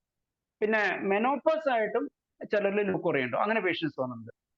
അങ്ങനെ വരുമ്പോ നമ്മൾ പ്രത്യേകം ശ്രദ്ധിക്കണം, അതിനകത്ത് എന്തെങ്കിലും ഡിസ്കളറേഷൻ, സ്മെല്ല് വ്യത്യാസം ഉണ്ടോ, ഡിസ്കളറേഷൻസ്, പിന്നെ അതുപോലെ തന്നെ പെയിൻ ഉണ്ടോ. കാരണം മെനോപ്പസ് കഴിഞ്ഞാൽ യൂട്രസിന് ഏകദേശം പ്രവർത്തനം നിന്ന് കഴിഞ്ഞിട്ട് പിന്നെ വരുന്നുണ്ടെങ്കിൽ യൂട്രൻ പത്തോളജി എന്തെങ്കിലും ഉണ്ടോ എന്ന് നോക്കണം. അപ്പോൾ നമ്മൾ അൾട്രാസൗണ്ട് സ്കാൻ എന്തെങ്കിലും ചെയ്യാൻ വേണ്ടിയിട്ട് വിടണം. പാസ്മീറോ അങ്ങനെയുള്ള കാര്യങ്ങളൊക്കെ ചെയ്യാം. മെഡിസിൻസ് സോർണോ സാങ്കുനോറിയൊക്കെയാണ് അറ്റ് മെനോപ്പസ്. പിന്നെ ഈ ടൈമിനെ കുറിച്ച് പറയുമ്പോഴേ, ഈ പഴയ കാലത്ത് അമ്മച്ചിമാരൊക്കെ പറയുന്ന കാര്യമില്ലേ, ഈ വെള്ളമൊക്കെയുള്ള കുട്ടികളോട് പറയാറുണ്ട്, അവർക്ക് പൊതുവെ ഈ പൈക്ക ഉണ്ടാവും, ആസിഡിക് ഫുഡ്. നമ്മളിപ്പോ ഒരു പേഷ്യന്റ് വന്നു കഴിഞ്ഞാൽ അവർ കോൺസ്റ്റിറ്റ്യൂഷൻ നോക്കി കഴിഞ്ഞാൽ നമുക്കിപ്പോ നാട്രമൂർ, സെപ്പിയ ഒക്കെ വന്നു കഴിഞ്ഞാൽ നമുക്കറിയാം മെലിഞ്ഞ് ഇമാസിയേറ്റഡ് ആയിട്ടുള്ള കുട്ടികളായിരിക്കും. അപ്പൊ ഇമാസിയേറ്റഡ് ആണെന്ന് പറഞ്ഞിട്ട് ഉടനെ നാട്രമൂർ നമുക്ക് സെപ്പിയ ഒന്നും ആക്കാൻ പറ്റില്ലല്ലോ. ലൂക്കോറിയ ഉണ്ട് എന്ന് പറയുന്നു. അതിന്റെ കൂടെ അവർക്ക് ഡിസൈഡ് സാൾട്ട് ഉണ്ടെന്ന് വിചാരിക്കാം. ഉപ്പ്, പുളി, അച്ചാറുകൾ ഇങ്ങനെയുള്ള സാധനങ്ങൾ ഭയങ്കര ഇഷ്ടമാണ്, പിക്കിൾസ് ഒക്കെ ഇഷ്ടമാണ്. അങ്ങനെ വരുന്ന കുട്ടികളാണെങ്കിൽ എന്താണ് മിക്കവാറും നമുക്ക് ഈ സെപ്പിയ, നാട്രമൂർ പോലുള്ള അപ്പൊ മെഡിസിൻസ് വരും. എന്ന് വെച്ചാൽ ഈ കോൺസ്റ്റിറ്റ്യൂഷനും പ്ലസ് ഡിസയറും കൂടി വരുന്നു. ഇനി ഒബീസ് പേഷ്യൻസിൽ ലൂക്കോറിയ വരുന്നു വിചാരിക്കാം. ഒബീസ് പേഷ്യൻസ് ആണെങ്കിൽ ഏതാ പറയാ, നമ്മൾക്ക് പറഞ്ഞാൽ ഒന്ന് ഫാറ്റ് പയർ ഫ്ലാബി ആയിരിക്കുന്ന കുട്ടികളാണെങ്കിൽ കാൽക്കരി കാർബ് ആയിരിക്കും. അതുപോലെ തന്നെ തടി കൂടുതലുള്ള മറ്റൊരു മെഡിസിനാണ് ഗ്രാഫൈറ്റിസ് ആണ്. ഗ്രാഫൈറ്റിസിന് തടിയാണ്. ഗ്രാഫൈറ്റിസ് നമ്മൾ നേരത്തെ പറഞ്ഞാൽ കെഷിൻ ലൂക്കോറിയ വരുന്ന ഡേ നൈറ്റ് വരുന്നതാണ്, കൊറോസീവ് ആയിരിക്കും. പിന്നെന്താണ് ഈ കാൽക്കരി കാർബും ഗ്രാഫൈറ്റിസും തമ്മിൽ ഡിഫറൻസിയേഷൻ ഞാനൊന്ന് പറഞ്ഞിരുന്നു. ഏറ്റവും എളുപ്പമായിട്ട് ഡിഫറൻസിയേഷൻ ചെയ്യാൻ കാൽക്കരി കാർബിന്റെ നല്ല വേർപ്പ് ഉണ്ടാവും, നല്ല ഫെയർ സ്കിൻ ആയിരിക്കും. പക്ഷെ ഗ്രാഫൈറ്റിസ് ആണെങ്കിൽ മിക്കവാറും സ്കിൻ ഡിസീസോട് കൂടിയുള്ള ഒബിസിറ്റി ഉണ്ടോ വിത്ത് സ്കിൻ ഡിസീസ് ഉണ്ടോ. അതാണ് ഏറ്റവും എളുപ്പം കണ്ടുപിടിക്കാം. മറ്റു ധാരാളം വഴികളുണ്ട്. കോൺസ്റ്റിപ്പേഷൻ രണ്ടുപേർക്കുണ്ട്, കുറേ സിംറ്റംസ് ഉണ്ട്.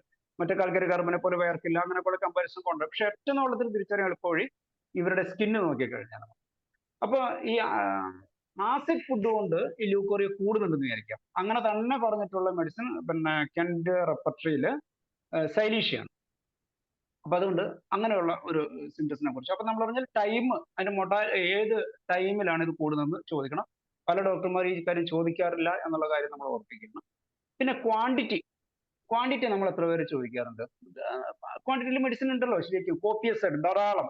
അലുമിനയിൽ പറയുന്നത് അപ് ടു ഹീൽ എന്നാണ് പറയുന്നത്, ഒഴുകി കാലിലെ താഴെ എടുക്കും. ഇപ്പൊ അങ്ങനെ ഒരു പേഷ്യന്റ് ഇതുവരെ എനിക്ക് പ്രാക്ടീസിൽ ആരും പറഞ്ഞിട്ടില്ല. ഇനി നിങ്ങൾക്ക് ആർക്കെങ്കിലും കിട്ടുവാണെങ്കിൽ ആ പ്രൊഫീസ് ആണ്. പ്രൊഫീസ് എന്ന് പറഞ്ഞാൽ ഇത് മുകളിൽ നിന്ന് ഒഴുകി ഹീലിലെത്തുന്ന വരെ അത്ര പ്രൊഫ്യൂസ് ആയിട്ടുണ്ട്. അങ്ങനെ ഉണ്ടെങ്കിൽ അലൂമിനാണ് ഒന്ന്. പിന്നെ അമോണിയം കാർബോ, ബോറാക്സ്, സിഫിലിനം ഒക്കെ വരും. പിന്നെ ഗഷിംഗ് ലൂക്കോറിയ, അതിനകത്ത് കാൽക്കരി ഗ്രാഫൈറ്റ്സ്, ലൈക്കോപ്പൊഡിസ്, സെപ്പിയ, സൈലീഷ്യ ഇങ്ങനെയുള്ള സാധനങ്ങൾ നല്ല എക്സസ് ആയിട്ടുള്ള ലൂക്കോറിയ ഉണ്ടാവുന്നതാണ്. അപ്പൊ ക്വാണ്ടിറ്റി നമ്മൾ ചോദിക്കണം. ഇനി അതുപോലെ അതിന്റെ ക്വാളിറ്റി, ഏത് ടൈപ്പ് ഡിസ്ചാർജ് ആണ് അത് നമ്മൾ ചോദിക്കണം. പലപ്പോഴും ഈ പേഷ്യൻസിനോട് അതിനെക്കുറിച്ച് വളരെ ജാഗരൂകമായിട്ട് അവരതിനെക്കുറിച്ച് ശ്രദ്ധിക്കണം എന്ന് വെച്ചാൽ അവർക്ക് ആ ഒറ്റ വാക്കിലൊന്ന് പറഞ്ഞാൽ മതി. പക്ഷെ നമ്മളെ സംബന്ധിച്ചോളം ഇതിന് ഓരോ വാക്കിനും വളരെ പ്രാധാന്യമുണ്ട്. ഞാൻ ചില പേഷ്യൻസിനോട് ഫോട്ടോ എടുത്തിട്ട് വരാൻ പറയും. ഇനിയിപ്പോ നമ്മുടെ അടുത്ത് ഇപ്പൊ അവിടെ നിന്ന് എടുത്തിട്ട് കാണിക്കാൻ പറ്റില്ല. അപ്പൊ ഒരു പാഡിൽ പറ്റിയിട്ടുള്ള ഫോട്ടോ എടുത്ത് കാണിച്ചാൽ നമുക്ക് പിന്നെ അതിന്റെ കൺസിസ്റ്റൻസി ചിലതിന്റെ നിറങ്ങള്, ഇപ്പൊ ജെല്ലി പോലുള്ള സാധനങ്ങള്, പിന്നെ യെല്ലോയിഷസ്, തിക്ക് ഒക്കെ നമുക്ക് മനസ്സിലാക്കാൻ പറ്റും. പിന്നെ എപ്പോഴും ഞാൻ പറയുന്ന ഒരു കാര്യം, നമ്മൾ ഡോക്ടർമാരുടെ ഒരു പ്രശ്നം പലപ്പോഴും നമ്മൾ physician should be a keen observer എന്ന് പറയും. പക്ഷെ നമ്മൾ ചില സിംറ്റംസ് ഒന്നും ഒബ്സർവ് ചെയ്യാൻ മെനക്കെടാറില്ല എന്നുള്ളത്. രോഗികൾ പറയുന്ന കേട്ടിട്ട് അങ്ങോട്ട് അപ്പൊ വിശ്വസിക്കുക ചെയ്യുക. ചില കേസിനകത്ത് എക്സാമിനേഷൻ ചെയ്യാവുന്ന കേസിനകത്ത് ചില കേസിനകത്ത് നമ്മൾ നോക്കേണ്ടി വരും. എസ്പെഷ്യലി ഈ ലൂക്കോറിയ ഓഫ് ലിറ്റിൽ ഗേൾസ് ഒക്കെ ആണെങ്കിൽ നമ്മൾ നോക്കണം, എന്തെങ്കിലും ഫോറിൻ ബോഡിയോ മറ്റുള്ള കാര്യങ്ങൾ ഉണ്ടോ എന്ന് നോക്കണം. അമ്മമാർ പോലും നോക്കിയിട്ടുണ്ടാവില്ല. പലപ്പോഴും നമ്മൾ നോക്കുമ്പോഴാണ് ഇപ്പൊ ഒരു സോറായിട്ടിരിക്കുന്നു. വജൈനൽ ഡിസ്ചാർജ് കൊണ്ട് സോറായതാണെങ്കിൽ നമുക്ക് മെഡിസിൻസ് ഉണ്ട്. അതിന്റെ ആക്രിഡിറ്റി കൊണ്ടായിരിക്കും, അസിഡിറ്റി കൊണ്ടായിരിക്കും. അപ്പൊ അസിഡിറ്റി പിന്നെ വജൈനൽ ഡിസ്ചാർജിന് ഉണ്ടെങ്കിൽ അതുകൊണ്ട് നിങ്ങൾക്കറിയാലോ അതിന്റെ ഉള്ളിൽ ലാക്റ്റിക് ആസിഡ് ആണ് ഫോം ചെയ്യുന്നത്. പിന്നെ ബാക്ടീരിയൽ ഇൻഫെക്ഷൻ കൊണ്ട് നമുക്ക് പിന്നെ അറിയാവുന്നതുപോലെ മൊണേലിയാസിസ്, കാൻഡിഡിയാസിസ്, പിന്നെ കാൻഡിഡിയ ആൽബിക്കൻസ്, അത് പിന്നെ നമ്മുടെ ഈസ്റ്റിന്റെ വിഭാഗത്തിൽപ്പെട്ട ഒരു ഫംഗസ് ആയതുകൊണ്ട് അവ ഇതുപോലെ ഫെർമെന്റേഷന് സഹായിക്കും. അപ്പൊ ലാക്റ്റിക് ആസിഡ് അതിനകത്ത് ഫോം ചെയ്യാം. ഈ ഹൈലി അസിഡിക് ആയി കഴിഞ്ഞാൽ അതുകൊണ്ട് തന്നെ സ്റ്റെറിലിറ്റി വരാം. നാട്രോഫോസിന്റെ അകത്തൊക്കെ പറയുന്ന natrophos is one of the remedy for acidic leucorrhoea. അപ്പൊ പിന്നെ ഈവൻ ചില പേഷ്യൻസിന് ഇപ്പൊ കെമിസ്ട്രി പഠിച്ച ആൾക്കാർക്കല്ലേ ആസിഡിന്റെ സ്മെൽ എന്താണെന്ന് അറിയുള്ളൂ. ഇതൊന്നും പഠിക്കാത്ത നാടൻ ആൾക്കാർക്ക് ഒന്നും അറിയില്ല. അല്ലാത്ത ആൾക്കാർ അങ്ങനെ തന്നെ പറയും, ഡോക്ടറെ ഷണ്ടി ഊരുമ്പോൾ തന്നെ ഒരു ജാതി ഒരു ഇപ്പൊ ഞങ്ങളുടെ നാട്ടിലൊക്കെ റബ്ബർ ഇഷ്ടം പോലെ ഉള്ളതുകൊണ്ട് അവർക്ക് ആസിഡിന്റെ മണം അറിയാം. ഈ ഒരു വല്ലാത്ത പിന്നെ ആസിഡിന്റെ പോലെ അല്ലെ വിനാഗിരിന്റെ പോലെ മണം വരുന്നു എന്ന് പറഞ്ഞു കഴിഞ്ഞാൽ നമുക്ക് നാട്രോഫോസ് ആണ് മെഡിസിൻസ് ഉണ്ടാവുക. അപ്പൊ ഈ അസിഡിക് ആയിട്ടുള്ള വജൈനൽ ഡിസ്ചാർജ് ഉള്ളവർക്ക് മിക്കവാറും സ്റ്റെറിലിറ്റിയും വരാം. അതിന് നമ്മൾ നാട്രോഫോസ് ഒക്കെ കൊടുക്കും. എന്താ കാര്യം എന്ന് വെച്ചാൽ ഈ ആന്റിസ്പേം ആന്റിബോഡീസിനെ പോലെ തന്നെ ഈ സ്പേമിനെ കൊല്ലാൻ ഈ അസിഡിക് ഡിസ്ചാർജിന് കാരണമാകും. അപ്പൊ അതുകൊണ്ട് സ്റ്റെറിലിറ്റി വരാം. ലാക്റ്റിക് ആസിഡ് പിന്നെ അത് ഉണ്ടാവുന്നത് സ്വാഭാവികമാണ് വജൈനയിൽ. പക്ഷെ ആ വജൈനൽ ഡിസ്ചാർജിനകത്ത് ലൂക്കോറിയന്റെ കൂടെ വജൈനൽ ഡിസ്ചാർജ് വല്ലാണ്ട് കൂടുമ്പോഴാണ് ഒരു പ്രശ്നമായിട്ട് വരിക. നിങ്ങൾക്കറിയാം നോർമൽ വജൈനൽ പി എച്ച് അത് മെയിൻറ്റെയിൻ ചെയ്യാനും ഈ ലാക്ടോബാസിലസ് സഹായിക്കും. നോർമൽ വജൈനൽ പി എച്ച് ഒരു 3.8 to 4.2 ആണ്. അസിഡിക് പി എച്ച് ആണ്, നിങ്ങൾക്ക് അറിയാവുന്ന കാര്യമാണ്. ഈ അസിഡിക് പി എച്ച് ഉണ്ടായിരിക്കേണ്ടത് വജൈനയെ സംബന്ധിച്ചുള്ള ആവശ്യമാണ്. കാരണം മറ്റു രോഗാണുബാധകൾ ചുറ്റുമുള്ള അത് അത്ര ക്ലെൻലി ആയിട്ടുള്ള കീപ്പ് ചെയ്യാൻ ബുദ്ധിമുട്ടുള്ള ഏരിയ ആണ്. കാരണം അവിടെ തൊട്ടടുത്ത് തന്നെയാണ് പിന്നെ ആനസ് എന്നുള്ള കണ്ടാമിനേഷൻസ് വരാം. പിന്നെ യൂറിത്ര അവിടെ അടുത്താണ്.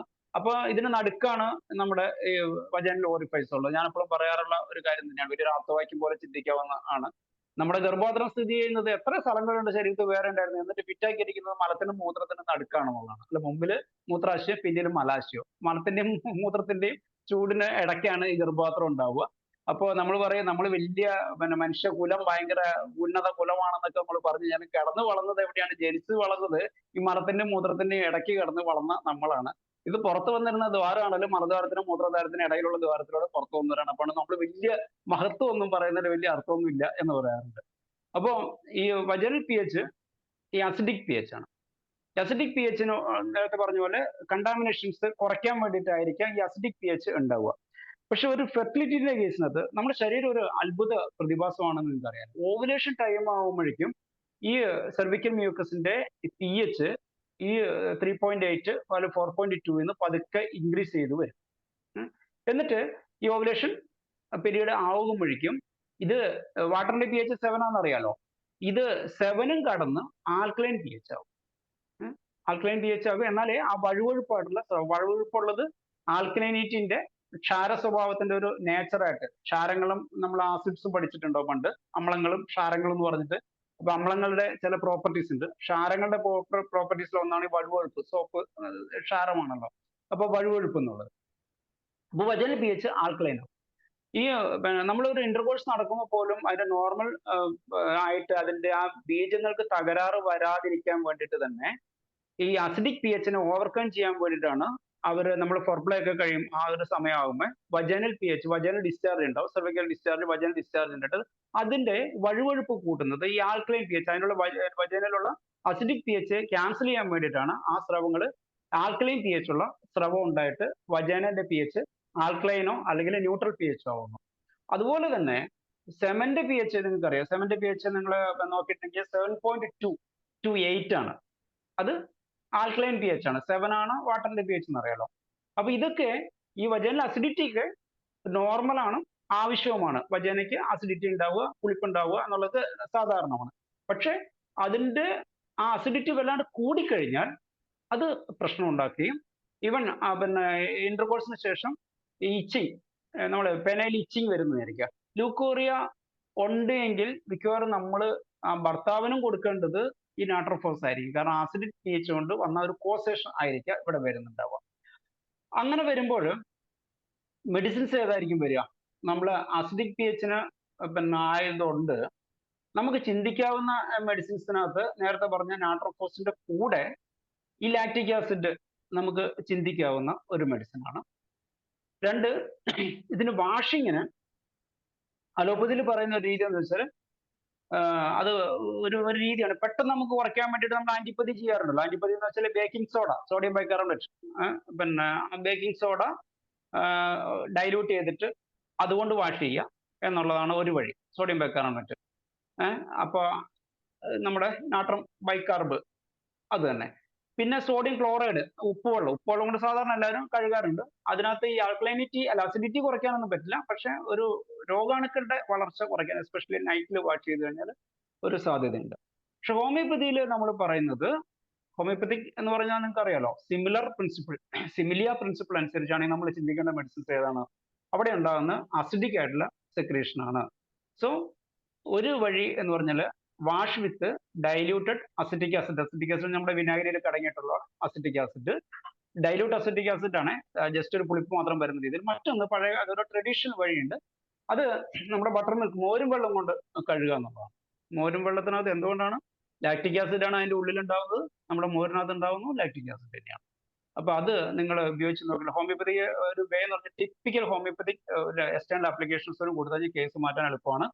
അതിപ്പോ ഒരു ബേൺ പറ്റിക്കഴിഞ്ഞാൽ അലോപ്പതിയിലെ രീതി തണുത്ത വെള്ളം കൊണ്ട് കഴുകുക, പ്ലെന്റി ഓഫ് വാട്ടർ കൊണ്ട് കഴുകുക എന്നാണ്. പക്ഷെ നിങ്ങൾക്കറിയാം ടിപ്പിക്കൽ ഹോമിയോപ്പതി വേ എന്ന് പറഞ്ഞാൽ വാം വാട്ടർ കൊണ്ട് കഴുകാണ്. ചൂട് വാട്ടർ കൊണ്ട് കഴുകുന്നത് ഐസോപ്പതി ആണെന്ന് നിങ്ങൾക്കറിയാം. വാം വാട്ടർ കൊണ്ട് കഴുകുക, നമുക്ക് അത്ഭുതകരമായിട്ട് മാജിക്കലായിട്ട് നമുക്ക് ഒരു പൊള്ളൽ പറ്റി കഴിഞ്ഞാൽ അത് നമുക്ക് പറയും. നിങ്ങൾക്ക് അനുഭവമുള്ള സീനിയർ ഡോക്ടർമാർ ആരെങ്കിലും ഉണ്ടെങ്കിൽ, ഹോമിയോപ്പതി ഒന്നും അറിയണ്ട, അവിടെ ഹോമിയോപ്പതി മെഡിസിൻസ് ഒന്നുമില്ല.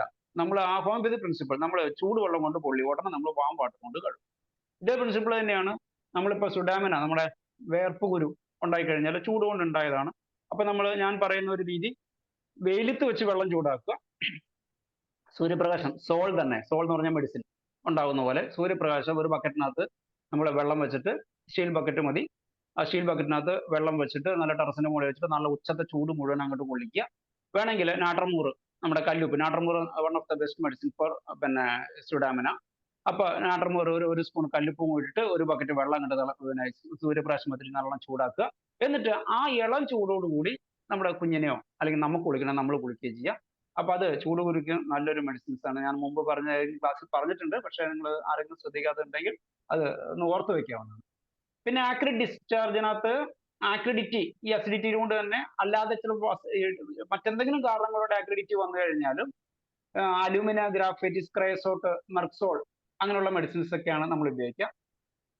ക്രേസോട്ട് എന്ന് പറഞ്ഞാൽ വുഡ് ടാർ എന്നാണ് പറയുക, ഡിസ്റ്റിലേഷൻ ഓഫ് ദ വുഡ്. ഈ മരത്തിൽ നിന്ന് എടുക്കുന്നത് വുഡ് ടാർ എന്ന് തന്നെ പറഞ്ഞ മരത്തിൽ നിന്ന് വരുന്ന അത് ഡിസ്റ്റിലേഷൻ ചെയ്തിട്ട് കൊടുക്കാറുണ്ട്, മരത്തിൽ നിന്ന് വരുന്ന കറയായിട്ട് കൊടുക്കാറുണ്ടെന്നാണ് കേൾക്കുന്നത്. അപ്പൊ ഈ ക്രേസോട്ട് എല്ലാ ഡിസ്ചാർജുകളും ആക്രിഡ് ആയിരിക്കും.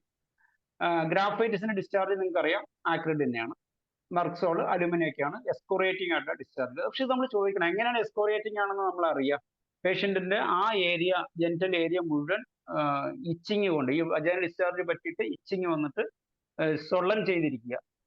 ഇപ്പൊ ചില ആൾക്കാർ പറഞ്ഞ തൊടയിൽ പറ്റിക്കഴിഞ്ഞാൽ പോലും തൈസ് വരെ ഇച്ച് ചെയ്യുന്ന രീതിയിൽ ഭീകരമായിട്ടൊക്കെ വരാറുണ്ട്. അപ്പൊ അങ്ങനെയൊക്കെ വരുന്നതിൽ ആക്രിഡ് ഡിസ്ചാർജ് ആയിരിക്കും. പിന്നെ അതേസമയം ബ്ലാൻഡ് ഡിസ്ചാർജ് ആണെന്ന് അറിയാം, പൾസാറ്റില കോസ്റ്റിക്കും അലൂമിനിയൊക്കെ വരും. എസ്കോറിയറ്റിനകത്ത് അലൂമിന വരും എന്നുള്ള കാര്യം ഓർക്കണം. ബ്ലാൻഡ് ആയാലും അലൂമിന വരും. ബ്ലാൻഡ് ഡിസ്ചാർജ് ആണെങ്കിൽ പൾസാറ്റിലിന്റെ സ്വഭാവം നമുക്കറിയാമല്ലോ, അവരൊരു സാധു പ്രകൃതക്കാരാണ്, ആരും ഉപദ്രവിക്കേണ്ട എന്ന് പറയുന്നത് പോലെ തന്നെയാണ് ഈ പൾസാറ്റിലിന്റെ ഡിസ്ചാർജ്. ബ്ലാൻഡ് ആയിരിക്കും, വലിയ പ്രശ്നമൊന്നും ഉണ്ടാക്കാത്ത നോൺ ഇറിറ്റേറ്റിംഗ് ആയിട്ടുള്ള ഡിസ്ചാർജ് ആയിരിക്കും. തിക്കിനകത്തും പൾസാറ്റില വരും എന്നുള്ള കാര്യം നമ്മൾ ഓർക്കുക. യെല്ലോയിഷിനകത്തും ഗ്രീനിഷിനകത്തും ഒക്കെ പൾസാറ്റില വരും. ഇനി ഈ ബ്ലാൻഡ് തന്നെയായിരിക്കും ട്രാൻസ്പാരന്റ് ആണെന്ന് വിചാരിക്കുക. ട്രാൻസ്പാരന്റ് ആണ്, നമ്മൾ നേരത്തെ പറഞ്ഞ പോലെ നോർമൽ എന്ന് തോന്നിക്കും, പക്ഷേ ഇറ്റ് സ്റ്റെയിൻസ് ലിനൻ യെല്ലോ ഒക്കെ പറയുമ്പോഴാണ് ആഗ്നസ് കാസ്റ്റസ് ആണ്. ആഗ്നസ് കാസ്റ്റസിനകത്ത് ഒരു സിംറ്റം നിങ്ങൾക്ക് അറിയില്ല, ആഗ്നസിന്റെ പിന്നെ ഓറിഫൈസ് തന്നെ കുറച്ച് ലൂസ് ആണ്. അപ്പൊ അതുപോലെ ഇവരുടെ വജാനയിൽ നിന്ന് പിന്നെ ഇത് ഇങ്ങനെ ഒരു ഈസി ആയിട്ട് ഒഴുകുന്നത് പോലെ, അങ്ങ് അതിന് പിടിച്ചു നിർത്താൻ പറ്റാത്ത രീതിയിൽ ഒഴുകി പോകുന്നത് പോലെ ഒരു ഫ്ലോ ആണ് ഉണ്ടാവുക. നോൺ ഇറിറ്റേറ്റിംഗ് ആണ്, ട്രാൻസ്പാരന്റ് ആയിരിക്കും, but Staines yellow, Agnes castes ആണ്. അപ്പൊ നമ്മൾ അത് തന്നെ ചോദിക്കണം. പേഷ്യൻസിനോട് ചോദിക്കുന്ന ചില പേഷ്യൻസ് ഡിസ്ക്രൈബ് ചെയ്യുമ്പോൾ അവരുടെ കുട്ടികളോടൊക്കെ ചോദിക്കുമ്പോൾ ചില അവർക്ക് ഡീറ്റെയിൽ ആയിട്ട് അറിയുന്നുണ്ടാവില്ല. അപ്പൊ ഈ ഷഡിക്ക് എന്ത് നിറവ്യത്യാസം വരുന്നു, ഷഡിയിൽ സ്റ്റിഫൻ ചെയ്യുമോ, ഷഡ്ഡി ഇങ്ങനെ നമുക്കറിയാലോ ഇങ്ങനെ ഉണങ്ങി പിടിച്ച പോലെ ഉണ്ടാവും. ചില കേസിനകത്ത് ഷഡ്ഡിന്റെ കളർ മാറും. അപ്പൊ എന്താണ്, ഈ അസിഡിക് ആയിട്ടുള്ള സാധനങ്ങളായതുകൊണ്ട് ഷഡ്ഡിന്റെ കളർ മാറിയിട്ട് ഉണ്ടായിരുന്ന നീല ഷഡ്ഡിന്റെ ഒക്കെ കളർ മാറി വെള്ള ഷഡ്ഡി പോലെ ആ മാത്രം കളർ ചേഞ്ചസ് വരുന്നു. ചിലതിനകത്ത് ഷഡ്ഡിക്ക് തുള വീഴുന്നു, അതും ഹൈലി അസിഡിറ്റി ഓർ ആക്രിഡിറ്റി ആണ്. ഇതൊക്കെ സിമ്പിൾ ചോദ്യങ്ങളാണെന്നേ. ഇത് പക്ഷെ നമ്മൾ ചോദിക്കില്ലേ, പേഷ്യന്റ് ഷഡ്ഡിക്ക് ഇങ്ങനെ ഇത് ഡിസ്ചാർജ് പറ്റിയിട്ട് തുള വീഴുന്നുണ്ടോ, അപ്പൊ അവരെ അയ്യോ ഭയങ്കര നാണക്കേട്, ഞാൻ പഴയ ഷഡ്ഡി ഉപയോഗിക്കുന്നതുകൊണ്ടാണെന്ന് ഇപ്പൊ ഡോക്ടർ മനസ്സിലാക്കുമല്ലോ. പക്ഷെ ചില പേഷ്യൻസ് അങ്ങനെ തന്നെ ചോദിച്ചു കഴിഞ്ഞാൽ അവർ ഈസി ആയിട്ട് പറയും, ആ ഡോക്ടറെ അങ്ങനെ വരുന്നുണ്ട് എന്ന് പറയാൻ സാധ്യതയുണ്ട്. അപ്പൊ അതൊക്കെ നമ്മളെ സംബന്ധിച്ചോളം വളരെ പ്രധാനപ്പെട്ടതാണ്. പിന്നെ സ്ട്രിഞ്ചി, ലോങ് സ്ട്രിങ് പോലെ നീണ്ട ലുക്കോറിയൽ ഡിസ്ചാർജ്, അത് ചില പേഷ്യൻസ് വരെ ഡോക്ടർ ഇങ്ങനെ വള്ളി പോലെ നീണ്ടു തന്നെ വരും. നമുക്ക് അത്ഭുതകരമാണ് ഇതിന്റെ യൂട്രസിനുള്ള. ഒരു പെണ്ണുങ്ങൾ ഇങ്ങനെ ഒരു ഫോട്ടോ എടുത്തിട്ട് എനിക്ക് കാണിച്ചു തരുന്നു, ഒരു ആ യൂട്രസിന്റെ ഉള്ളിൽ നിന്ന് വന്നതുപോലെ, സർവീസിന്റെ ഉള്ളിൽ നിന്ന് വന്നതുപോലെ ഒരു ത്രെഡ് പോലുള്ള, നമ്മള് ലോങ് സ്ട്രിഞ്ച് ഡിസ്ചാർജിന് സാധാരണ നമുക്ക് ഉപയോഗിക്കുന്ന മെഡിസിൻസ് നമ്മൾ കാലിബൈക്ക് തന്നെയാണല്ലോ, കാലിബൈക്ക്, ഹൈഡ്രോസിസ്, അത് തന്നെയാണ് ഇവിടെയും മെഡിസിൻസ് വരിക.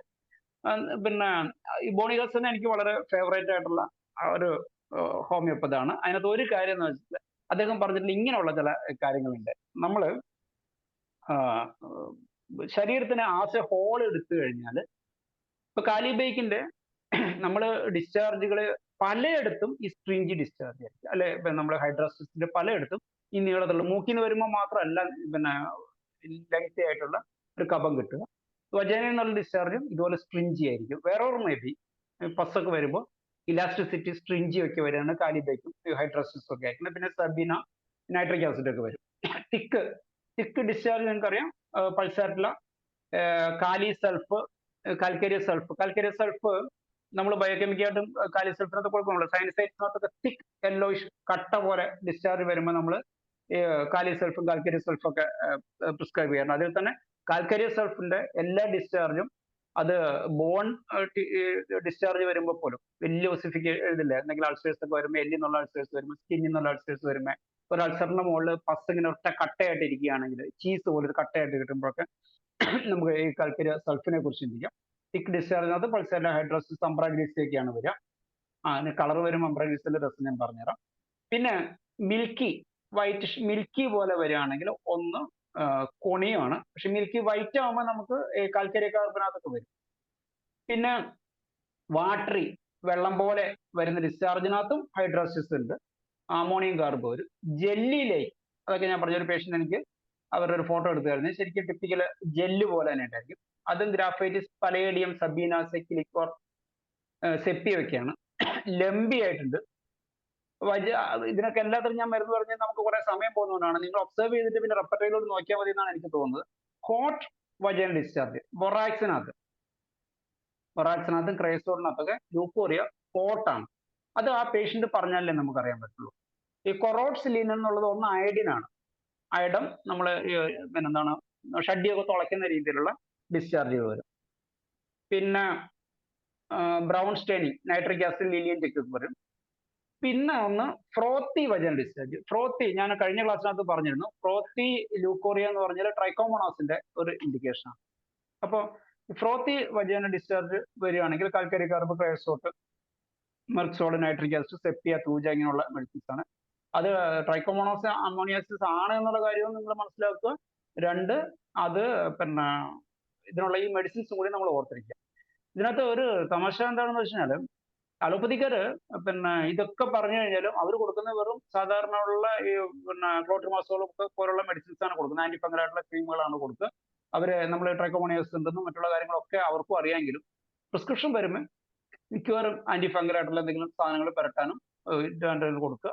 അതുകൊണ്ട് തന്നെ തൽക്കാലത്തിന് മാറുകയല്ലാണ്ട് പെർമനന്റ് ആയിട്ട് മാറാറില്ല. ഈ കളർ ഓഫ് ദ ലൂക്കോറിയ അടുത്തത് നമ്മൾ നേരത്തെ ഇപ്പോൾ ക്വാളിറ്റിയും ക്വാണ്ടിറ്റിയും പറഞ്ഞു, ടൈം പറഞ്ഞു. അടുത്ത colour of the leucorrhoea discharge. അപ്പൊ കളറിനകത്ത് ഒന്ന് ശ്രദ്ധിക്കേണ്ട ഒരു കാര്യം, പല വർണ്ണങ്ങളിൽ ഇത് വരാം. അപ്പൊ അതിനനുസരിച്ച് പത്തോളജി വ്യത്യാസങ്ങൾ വരും എന്നുള്ള കാര്യം നമ്മൾ ഓർക്കണം. കളറിനകത്ത് ബ്ലാക്കിഷ് കളർ വരാം. ബ്ലാക്കിഷ് കളർ വരുമ്പോൾ നമ്മൾ രണ്ട് സാധ്യത ചിന്തിക്കണം. ഒന്ന്, ബ്ലഡ് വന്നിട്ട് ബ്ലഡ് വളരെ സാവകാശം ഒഴുകി ബ്ലാക്കിഷ് കളർ ആകുന്നതാണോ? കുറെ നേരം ബ്ലഡ് ഉള്ളിൽ നിന്ന് കഴിഞ്ഞാൽ നമുക്കറിയാലോ മെലീന എങ്ങനെയാ വരിക. പ്യൂർ ബ്ലഡ് അല്ല, ബ്ലഡ് ഡൈജസ്റ്റ് ചെയ്തിട്ടോ അല്ലെങ്കിൽ ബ്ലഡിൽ ശരീരത്തിൽ കുറെ നേരം നിന്ന് കഴിഞ്ഞാൽ നമുക്ക് മെലീന വരുമ്പോൾ നമുക്ക് ബ്ലാക്കിഷ് കളർ ആയിരിക്കും എന്ന് പറയുന്ന പോലെ ബ്ലാക്കിഷ് ലൂക്കോറിയ ആണെങ്കിൽ ക്രോക്കസ് നിങ്ങൾക്ക് ബ്ലീഡിങ് റെമഡി ആണെന്ന് അറിയാം. ക്രോക്കസ്, റെസ്റ്റോക്സ്, പൈറോജൻ, സിക്കിലിക്കോർ, തലാസ്പി, ഇതൊക്കെ നിങ്ങൾക്ക് ഓർക്കാവുന്ന മെഡിസിൻ ആണ്. അതേസമയം ബ്ലഡ് കളർ തന്നെയാണെന്ന് വിചാരിക്കാം. ബ്ലഡ് കളർ തന്നെയാണെങ്കിൽ നമ്മൾ ആദ്യം നോക്കണം, പി വി ഒക്കെ ചെയ്ത് നോക്കിയാൽ അറിയാം. ചിലപ്പോൾ സെർവിക്സിന്റെ ഇഞ്ചുറി ആണെങ്കിലോ, സെർവിക്സിന്റെ ഇഞ്ചുറി വരാം. ഇഞ്ചുറി ഉണ്ടെങ്കിൽ പിന്നെ വജനൽ ഡിസ്ചാർജ് വരാം, സിറോ ആയിരിക്കും ചിലപ്പോൾ. അപ്പൊ അതുകൊണ്ട് ചിലപ്പോൾ അത് മറ്റെന്തെങ്കിലും പിന്നെ ഇന്റർകോഴ്സ് സമയത്തോ അല്ലെങ്കിൽ മറ്റെന്തെങ്കിലും ഫോറിൻ ബോഡി കൊണ്ടോ അല്ലെങ്കിൽ മറ്റെന്തെങ്കിലും സാഹചര്യങ്ങൾ കൊണ്ടുള്ള ബ്ലീഡിംഗ് ആണോ, അതുകൊണ്ട് ഡിസ്ചാർജ് ബ്ലഡ് ആയതാണോ എന്ന് നോക്കണം. പിന്നെ അതിനകത്ത് തലാസ്പി ഒക്കെ വരും. കോക്കുലസ് conium, nitric acid, സെപ്റ്റിയ. Nitric acid ഒക്കെ ആക്രിഡിറ്റി ഉണ്ട്, ആസിഡ് ആണല്ലോ, മെഡിസിന് ആസിഡ് തന്നെയാണ്. സെപ്റ്റിയ, കാൽക്കരിയ, സൾഫ്, ചൈന, ക്രൈസോട്ട്, മൽസോൾ, മെർക്കോറൊക്കെയാണ് ബോറിക്ക് പറയുന്നത്. അംബ്രജീസിന്റെ ഇതിനകത്ത് അതാണ് ഞാൻ പറഞ്ഞത്, ബ്ലൂയിഷ് വൈറ്റ് ലൂക്കോറിയ. കിട്ടാൻ വിഷമാണ്, കിട്ടിയാൽ ഓർത്താൽ മതി. കിട്ടിയാൽ ഓർത്തിട്ട് ബാക്കിയുള്ള സിംറ്റംസ് ഇല്ലാതെ ഒറ്റ സിംറ്റം കൊണ്ട് മാത്രം പ്രിസ്ക്രൈബ് ചെയ്ത് കിട്ടണമെന്നൊന്നുമില്ല. പക്ഷെ അറ്റ്ലീസ്റ്റ് ആ സിംറ്റം കണ്ടുവെന്നെങ്കിലും നമുക്ക് പിന്നെ ആശ്വസിക്കാം. പണ്ട് കോളേജ് പഠിക്കുന്ന സമയത്ത് ഒരു പേഷ്യന്റ് വന്നിട്ട് പറഞ്ഞ്, ഡോക്ടറെ പീരീഡ്സ് ഒറ്റ ദിവസം മാത്രമേ ഉണ്ടാവുള്ളൂ, അതും ആകെ 1 മണിക്കൂർ എങ്ങനെ വന്നെങ്കിലായി. അപ്പൊ ഉടനെ സന്തോഷം കൊണ്ട് തുള്ളിച്ചാടി, പീരീഡ്സ്, മെൻസസ്, 1 day 1 hour, യുഫ്രേഷ്യ, ഒരാക്ഷനും കിട്ടിയില്ല എന്ന് പറയുന്നത് പോലെ നമുക്ക് അറ്റ്ലീസ്റ്റ് ആ സിംറ്റം കണ്ടെന്ന് മാത്രം പറയാം. അങ്ങനെ ഒറ്റ ദിവസം കൊണ്ട് ഒറ്റ സിംറ്റം കൊണ്ട് മാത്രം മെഡിസിൻ പ്രിസ്ക്രൈബ് ചെയ്യാനും പറ്റില്ല. നേരത്തെ പറഞ്ഞ പോലെ ആനനെ കുറിച്ച് പഠിക്കുകയാണെങ്കിൽ ആനന്റെ ഒരു സെല്ലിനെ കുറിച്ച് പഠിക്കേണ്ടത് ഡീറ്റെയിൽ ആയിട്ട് പഠിച്ചു കഴിഞ്ഞാൽ നമുക്ക് പിന്നെ മെഡിസിൻ ശരിയാവുള്ളൂ. ബ്രൗണിഷ് കളർ ഉണ്ട്. മീറ്റ് വാഷിംഗ് ലൈക്ക് ഉണ്ട്, മീറ്റ് വാട്ടർ ലൈക്ക് ഉണ്ട്. ഇറച്ചി കഴുകിയ വെള്ളമുണ്ട്, ഇറച്ചി പിന്നെ കഴുകാത്ത വെള്ളമുണ്ട്. ഇറച്ചിയിൽ നിന്ന് ഊറി വരുന്ന വെള്ളം പോലെ രണ്ട് മെഡിസിൻസ്, അതിന് 2 വെവ്വേറെ മെഡിസിൻസ് ആണ്. ഇതൊക്കെ പേഷ്യന്റ് കൃത്യമായിട്ട് പറഞ്ഞാലല്ലാണ്ട് നമുക്ക് ഒരു കാലത്തോ അല്ലെങ്കിൽ നമുക്ക് അങ്ങനെ പീരീഡ്സ് വരുമ്പോഴാണ് നമുക്ക് മനസ്സിലാക്കാൻ പറ്റും മീറ്റ് വാഷിംഗ് ആണോ മീറ്റ് വാട്ടർ ആണോ എന്ന് മനസ്സിലാക്കാൻ പറ്റുള്ളൂ. മീറ്റ് വാഷിങ്ങിനകത്ത് 3 മാർക്ക് മെഡിസിൻ നിങ്ങൾക്കറിയാം, നാട്രം കാർബാണ്. അപ്പോൾ നാട്രം കാർബ് എന്ന് പറഞ്ഞാൽ നേരത്തെ പറഞ്ഞാൽ വാഷിംഗ് സോഡ, അലക്കുകാരാണ്. അപ്പോൾ അത് അങ്ങനെയുള്ള ചില കേസുകൾ. ഒരു കേസ് ഞാൻ കഴിഞ്ഞ പ്രാവശ്യം തന്നെ പറഞ്ഞതാണ്. ഒരു പേഷ്യന്റ് പിന്നെ മാസ്റ്റുബേറ്റ് ചെയ്യാൻ വേണ്ടിയിട്ട് പിന്നെ അവരുടെ ഇന്നത്തെ കാലത്തെ പോലെ സെക്സ് ടോയ്സ് ഒന്നും ഇല്ലാത്ത ഒരു കാലം, അല്ലെങ്കിൽ കുറച്ച് പ്രായമുള്ള ഒരു പഴയ കാലം, ഒരു 10-20 വർഷം മുമ്പാണ്. അപ്പൊ അവര് പിന്നെ മാസ്റ്റുർബേഷന് വേണ്ടിയിട്ട് അവരുപയോഗിച്ചത് എന്തോ ഒരു പിന്നെ എന്തോ ഒരു ടൂളിന്റെ മുകളിൽ എന്തോ ഒരു കമ്പ് പോലുള്ള സാധനത്തിന് മുകളിൽ തുണി ചുറ്റിയിട്ട് ആ തുണീന്റെ മുകളിൽ സോപ്പ് പിന്നെ ഉപയോഗിച്ചിട്ടാണ് ഇവർ ചെയ്തിരുന്നത്. എന്നിട്ട് വലിയ ലൂക്കോറിയ, ഭീകരമായിട്ടുള്ള ലൂക്കോറിയ പിടിച്ച് ഭയങ്കര പ്രശ്നമായിരുന്നു. അവസാനം ഞാൻ അത്രയും ഭീകരമായിട്ടും അവിടെയുള്ള എല്ലാ കോശങ്ങളെല്ലാം ഇറോഡ് ചെയ്ത പോലത്തെ ഭീകരമായിട്ട് ഇതിട്ട് ഞാൻ അങ്ങനെ ചോദിച്ച് അവസാനം ഇവർ പറഞ്ഞു, ഞാൻ എന്താണ് അങ്ങനെ എന്തെങ്കിലും ഒരു കാര്യം ഉണ്ടാവില്ല, ഇല്ലെങ്കിൽ ഇത്രയും ഭീകരമായിട്ട് വരുന്നുണ്ട്. ബാക്കി അസോസിയേറ്റഡ് ആയിട്ടുള്ള സിംറ്റംസോ യൂട്രസിന് പത്തോളജി ഒന്നും കാണുന്നില്ല, വജനിൽ മാത്രം ഇത്രയും ഭീകരാവസ്ഥ എങ്ങനെ വരുന്നു. ചില ആൾക്കാർ ഒരു ഓവറായിട്ട് കഴുകിയിട്ട് പ്രശ്നം വരാറുണ്ട് കേട്ടോ, ഈ വൃത്തി കൂടാൻ വേണ്ടിയിട്ട്. ഹസ്ബൻഡ് ദുബായിൽ നിന്ന് വരുന്നത്, എന്നാ പിന്നെ ഇവനെ ഒന്ന് കംപ്ലീറ്റ് ഒന്ന് വൃത്തിയാക്കി കളയാന്ന് വിചാരിച്ചിട്ട് നമ്മൾ പറഞ്ഞ പോലെ അതിന്റെ ഉൾവശം പറ്റ ഡെറ്റോളും ബ്ലീച്ചിങ് പൗഡറും എല്ലാം ഇട്ടിട്ട് ചില വൃത്തിയാക്കി വെക്കുന്ന ആൾക്കാരുണ്ട്. അങ്ങനെയൊക്കെ വന്നു കഴിഞ്ഞാൽ ആകെ കൊളാകാറുണ്ട്. എന്ന് പറഞ്ഞതുപോലെ അവസാനം ചോദിച്ചു കഴിഞ്ഞപ്പോൾ പറഞ്ഞു, സാറേ ഇങ്ങനെ ഒരു കാര്യം. ഓക്കെ, നമുക്ക് മെഡിസിൻസ് നാട്ടൻ കർവ് നമുക്ക് മെഡിസിൻ ഇന്ത്യയിലായിട്ട് കൂടി കൊടുക്കുന്നു.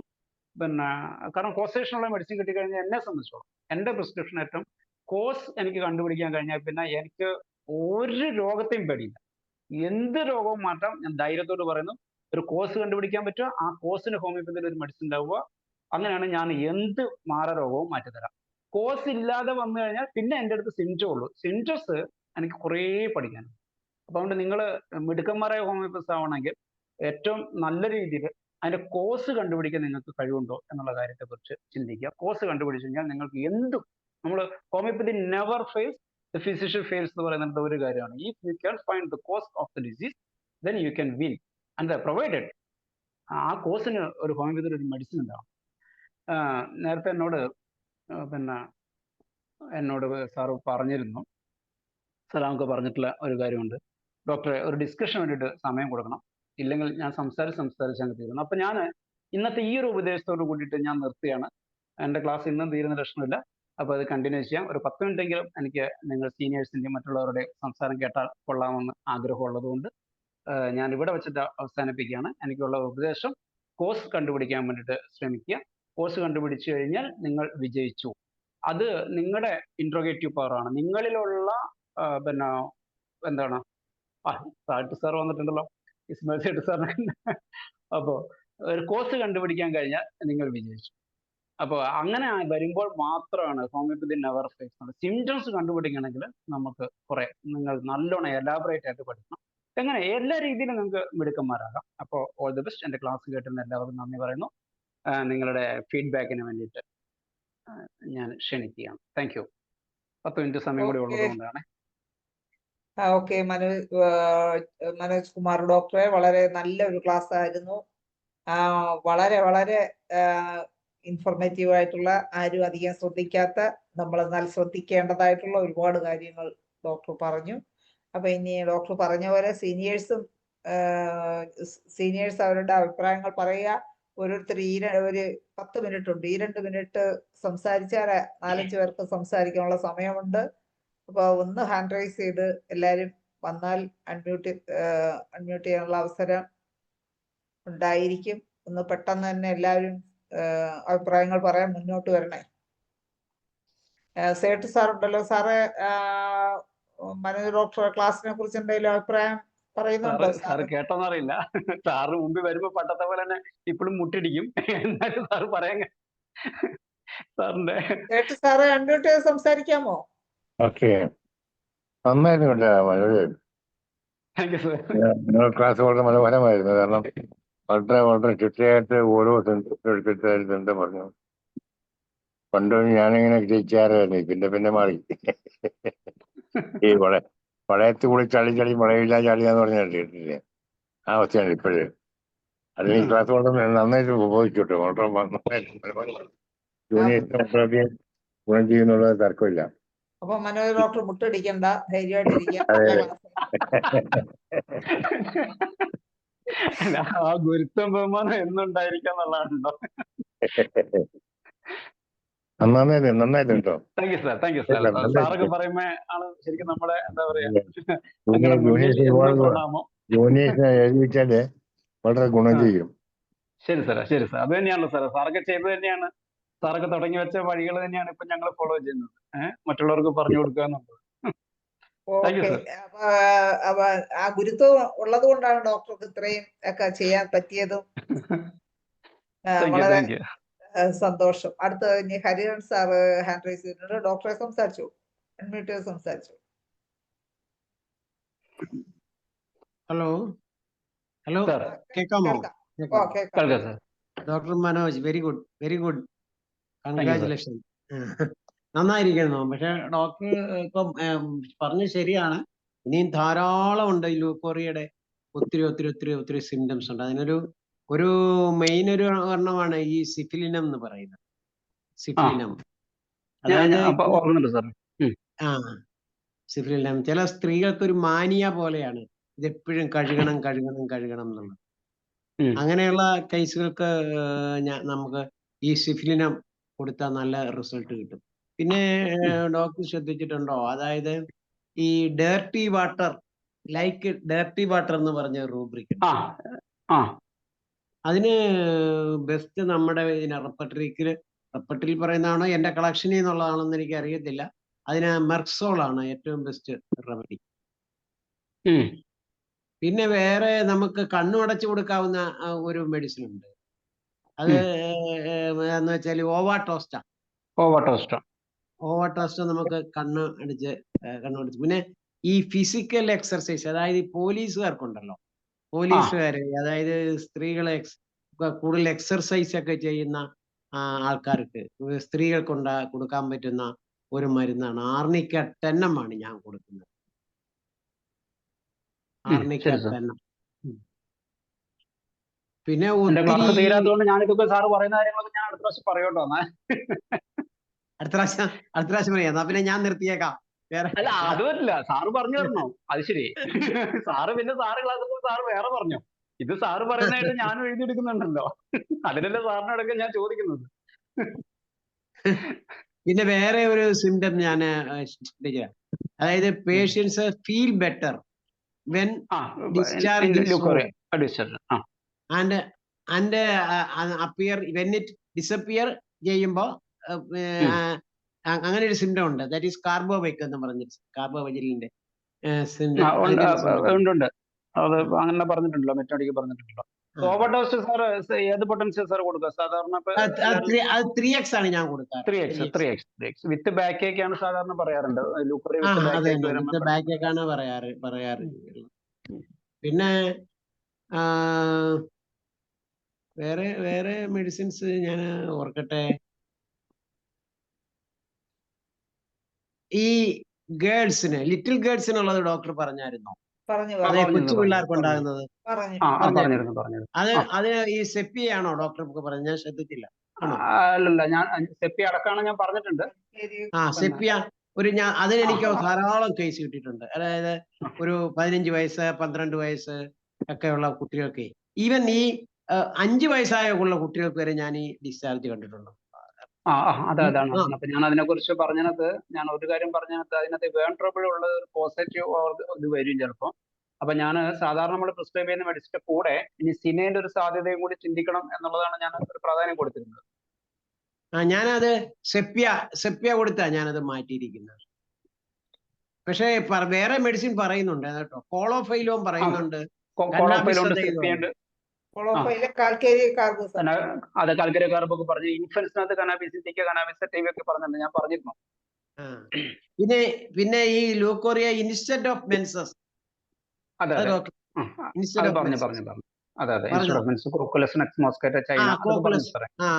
ഞാനത് ശ്രദ്ധിച്ചിട്ടില്ല, അതുകൊണ്ടാണ് അത് ഞാൻ പറഞ്ഞിരുന്നു. ഞാനിത് പിന്നെ കളർ വരെ എത്തിയിട്ടു, ഇനി താഴോട്ടുണ്ട്.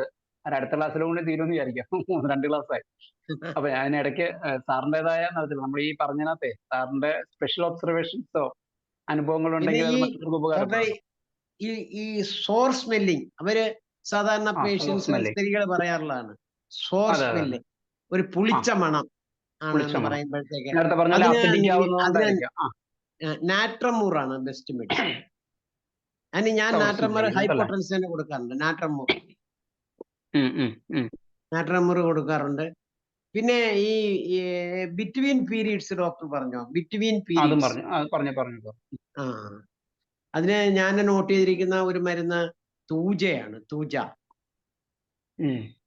തൂജയാണ് പറഞ്ഞിരിക്കുന്നത്. പിന്നെ വിത്ത് ബാക്ക് ഏക്ക്, ബാക്ക് കിക്ക്. അതെ അതെ അതെ. അത് അതിന് ഞാൻ സാറിന് കൊടുക്കാറുള്ളത് ഏസ്കുലസ് ആണ് കൊടുക്കാറുള്ളത്. ആ ഇതൊക്കെ ഞാൻ ഇങ്ങനെ നോട്ട് ഈ ചെയ്തിരിക്കുകയാണ്. ഇനി ഓവർടോസ്റ്റ, ഡോക്ടർ അടുത്ത ദിവസം സെപ്പിയ. ആ ഓക്കെ ഓക്കെ. അടുത്ത ദിവസം ക്ലാസ് എടുക്കുമ്പം ഇത് കൂടുതൽ കേൾക്കാം. ഓക്കെ അപ്പൊ സാറും കൂടി ബാക്കി കൂടെ വന്നാ മതി. ഓക്കെ ഓക്കെ ഹരിഹരൻ സാറേ. അപ്പൊ ഇനി പിന്നെ ഒരു കാര്യം പറഞ്ഞത് ഏത് ലിക്വറേജും ഏത് ലിക്വറേജും കൺട്രോൾ ചെയ്യാൻ വേണ്ടി മെഡറൈനം തെന്നം വളരെ നല്ലതാണ്. മെഡോർണിൻ 10 വളരെ എഫക്റ്റീവാണ്, വളരെ എഫക്റ്റീവാണ്. സാർ എത്ര ഡോസ് സാർ? 2 ദിവസം നൈറ്റ് ആൻഡ് മോർണിംഗ് കൊടുക്കുക. പിന്നെ റിപ്പീറ്റേഷൻ ഒരു 1-2 മാസം കൊണ്ട് ചെയ്താൽ മതി. 2-3 മാസം ചെയ്യുന്നത് 2-3 വർഷം ചെയ്യുന്നത് മാറി പോകും. പൊട്ടൻഷ്യൽ കൂട്ടേണ്ട കാര്യമാവില്ല. Okay sir. എന്നൊന്ന് ആദ്യം കൊടുത്തേക്കുക. എത്ര വർഷമായ ലിക്വറിയാണെങ്കിലും കൺട്രോൾ ആവും. ഓക്കെ സന്തോഷം സാറേ. അടുത്തത് സലീംകുമാർ ഡോക്ടർ വീഡിയോ ഒക്കെ ഓൺ ചെയ്തിരിക്കുന്നു. വല്ലതും സംസാരിക്കാൻ ആഗ്രഹിക്കുന്നുണ്ടോ? സമയം കഴിയാറായി. ഈ ലൂക്കോറിയ എല്ലാം ചികിത്സിക്കേണ്ടതുണ്ടോ? അത് എനിക്കറിയാവുന്ന ഒരു കുട്ടിക്ക് ലൂക്കോറിയ വന്നപ്പോ ഗൈനക്കോളജിസ്റ്റ് പറഞ്ഞു അത് ചികിത്സിക്കേണ്ട കാര്യമൊന്നും ഇല്ലാന്ന് പറഞ്ഞു. ഫിസിയോളജിക്കൽ ആയിട്ടുള്ള ഇതാണെങ്കിൽ ചില ആൾക്കാർ ഈ ഓവർ ആങ്ഷ്യസ് കൊണ്ട് വരുന്നതായിരിക്കുന്നേ. ഫിസിയോളജിക്കൽ ലൂക്കോറിയ ഉണ്ടല്ലോ. ഹൈസ്കൂൾ ബയോളജിയാ. അപ്പോ ഇല്ല, ക്ലിയർ ആണ്, ഇതാണ് കുഴപ്പമൊന്നുമില്ല, ചൊറിച്ചിലൊന്നുമില്ല. അപ്പൊ ഡോക്ടർ പറഞ്ഞു അത് സാരമില്ല, ഈ പ്രായത്തിൽ പിള്ളേർക്കൊക്കെ ഉണ്ടാവും, നിങ്ങൾ അതിന് ചികിത്സിക്കാൻ നോക്കണമെന്ന. അവർക്ക് എന്ത് ചെയ്യാനുണ്ടെന്നൊന്നും പറയൂ. ഇപ്പൊ അത് ഞാൻ പറയട്ടെ, അലോപ്പതിക്ക് ആകെ ചെയ്യാനുള്ളത് എന്താണെന്ന് വെച്ച് കഴിഞ്ഞാൽ, ഞാൻ പറയട്ടെ, ഇവരൊക്കെ നമ്മളിപ്പോ ഈ മൾട്ടിപ്പിൾ ഓർഗാനിസത്തിനെ കുറിച്ചിട്ടൊക്കെ പറഞ്ഞു കഴിഞ്ഞാലും അവർ ആന്റി ഫംഗൽ മെഡിക്കേഷൻ ആയിട്ടുള്ള സാധനങ്ങളാണ് കൊടുക്കുക. ഇപ്പൊ ക്ലോട്രിമസോളും മെക്കോണസോളും ഫ്ലോക്കോണസോളും എന്നൊക്കെ പറഞ്ഞ കുറെ സാധനങ്ങളാണ് കൊടുക്കുക. ഇത് എക്സ്റ്റേണൽ ആപ്ലിക്കേഷൻസ് കൊടുക്കും. ഇനി നേരത്തെ പറഞ്ഞ പോലെ ഭയങ്കരമായിട്ട് പസ്സോ മറ്റോ ഉണ്ടെങ്കിൽ ആന്റിബയോട്ടിക്സ് കൊടുക്കും. ഇതല്ലേ ഉള്ളൂ, അല്ലാതെ ഇതുമായിട്ട് ബന്ധപ്പെട്ട കാര്യങ്ങളൊന്നും ഇല്ലല്ലോ. അതുകൊണ്ട് അവർക്ക് അല്ലാത്ത കേസ് ബ്ലാൻഡ് ലൂക്കോറിയാണെങ്കിൽ പിന്നെ അവർക്ക് എന്ത് ചെയ്യാൻ പറ്റും? ഒന്നും ചെയ്യാൻ പറ്റില്ല. പക്ഷെ നമുക്ക് ബ്ലാൻഡ് ലൂക്കോറിയക്ക് നമുക്ക് അടുത്ത മെഡിസിൻ ഉണ്ട്. ഇപ്പൊ നേരത്തെ പറഞ്ഞ പോലെ ഒരു ഇറിറ്റേറ്റിംഗ് നോൺ ഇറിറ്റേറ്റിംഗ് ആയിട്ടുള്ള ബ്ലാൻഡ് മെഡിസിൻ നേരത്തെ പറഞ്ഞാൽ ഞാൻ പറഞ്ഞല്ലോ, നമ്മുടെ പൾസാറ്റിനെ പോലെ ഒരു ഉപദ്രവം ഉണ്ടാക്കാത്ത രോഗിയും ഒരു ഉപദ്രവം ഉണ്ടാക്കാത്ത പിന്നെ ലൂക്കോറിയും. അങ്ങനെ വിചാരിച്ചു കഴിഞ്ഞാൽ നമുക്ക് ബ്ലാൻഡ് ലൂക്കോറിയക്ക് മെഡിസിൻ ഉണ്ടല്ലോ. പൾസാറ്റിലെ കോസ്റ്റിക് അലുമിനൊക്കെ ഉണ്ട്. അങ്ങനെയൊക്കെ സാധനങ്ങൾ വേണ്ടല്ലോ. സാർ എന്താ പറയാൻ വേണ്ടി തുടങ്ങിയെന്ന് തോന്നുന്നു. ബ്ലാൻഡ് ലൂക്കോറിയ വെച്ചു കൊടുത്താൽ കുഴപ്പമെന്ന് വെച്ചാൽ അത് ഇൻഫെർട്ടിലിറ്റി ഉണ്ടാവും. ഇൻഫെർട്ടിലിറ്റി വളരെ സാധ്യതയുണ്ട്. ബ്ലാൻഡ് ലൂക്കോറിയ വെറുതെ വിട്ടു കഴിഞ്ഞാൽ വെറുതെ വിട്ടാല് അപ്പൊ അത് പൾസാറ്റിനെ കൊടുത്താൽ മാറ്റാവുന്നേ ഉള്ളത്. Okay sir. Okay sir. Sir which potency sir? വണ്ണം. Okay sir. മെഡോറിന 10 പൾസാറ്റിലെ 1 അപ്പൊ സാറ് പൊതുവെ ലൂക്കോറിയക്ക് ഹൈപ്പോട്ടൻസി ആണോ ഉപയോഗിക്കുന്നത്? അതെ അതെ. ഓക്കെ. സാറിന് അത് പൾസാറ്റിലാന്ന് ഒറ്റ ഓട്ടത്തിൽ കണ്ട തിരിച്ചറിയാം. നമ്മളെ പോലെ അല്ല. പേഷ്യന്റ് കണ്ടിട്ട് ആനനെ കാണുമ്പോ ദൂരെ കാണുമ്പോ തന്നെ സാറ് മനസ്സിലാക്കല്ലോ ആനയാണെന്ന്. അപ്പൊ നമ്മളെ സമയം വൈൻഡപ്പ് ചെയ്യാനുള്ള സമയമായി.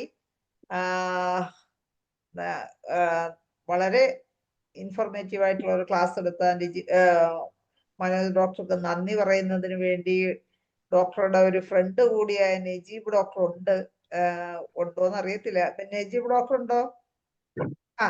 നജീബ് ഡോക്ടറെ ക്ഷണിക്കുകയാണ് മനോജ് ഡോക്ടർക്ക് നന്ദി പറയാൻ. വളരെ നല്ലൊരു ക്ലാസ് ആണ്.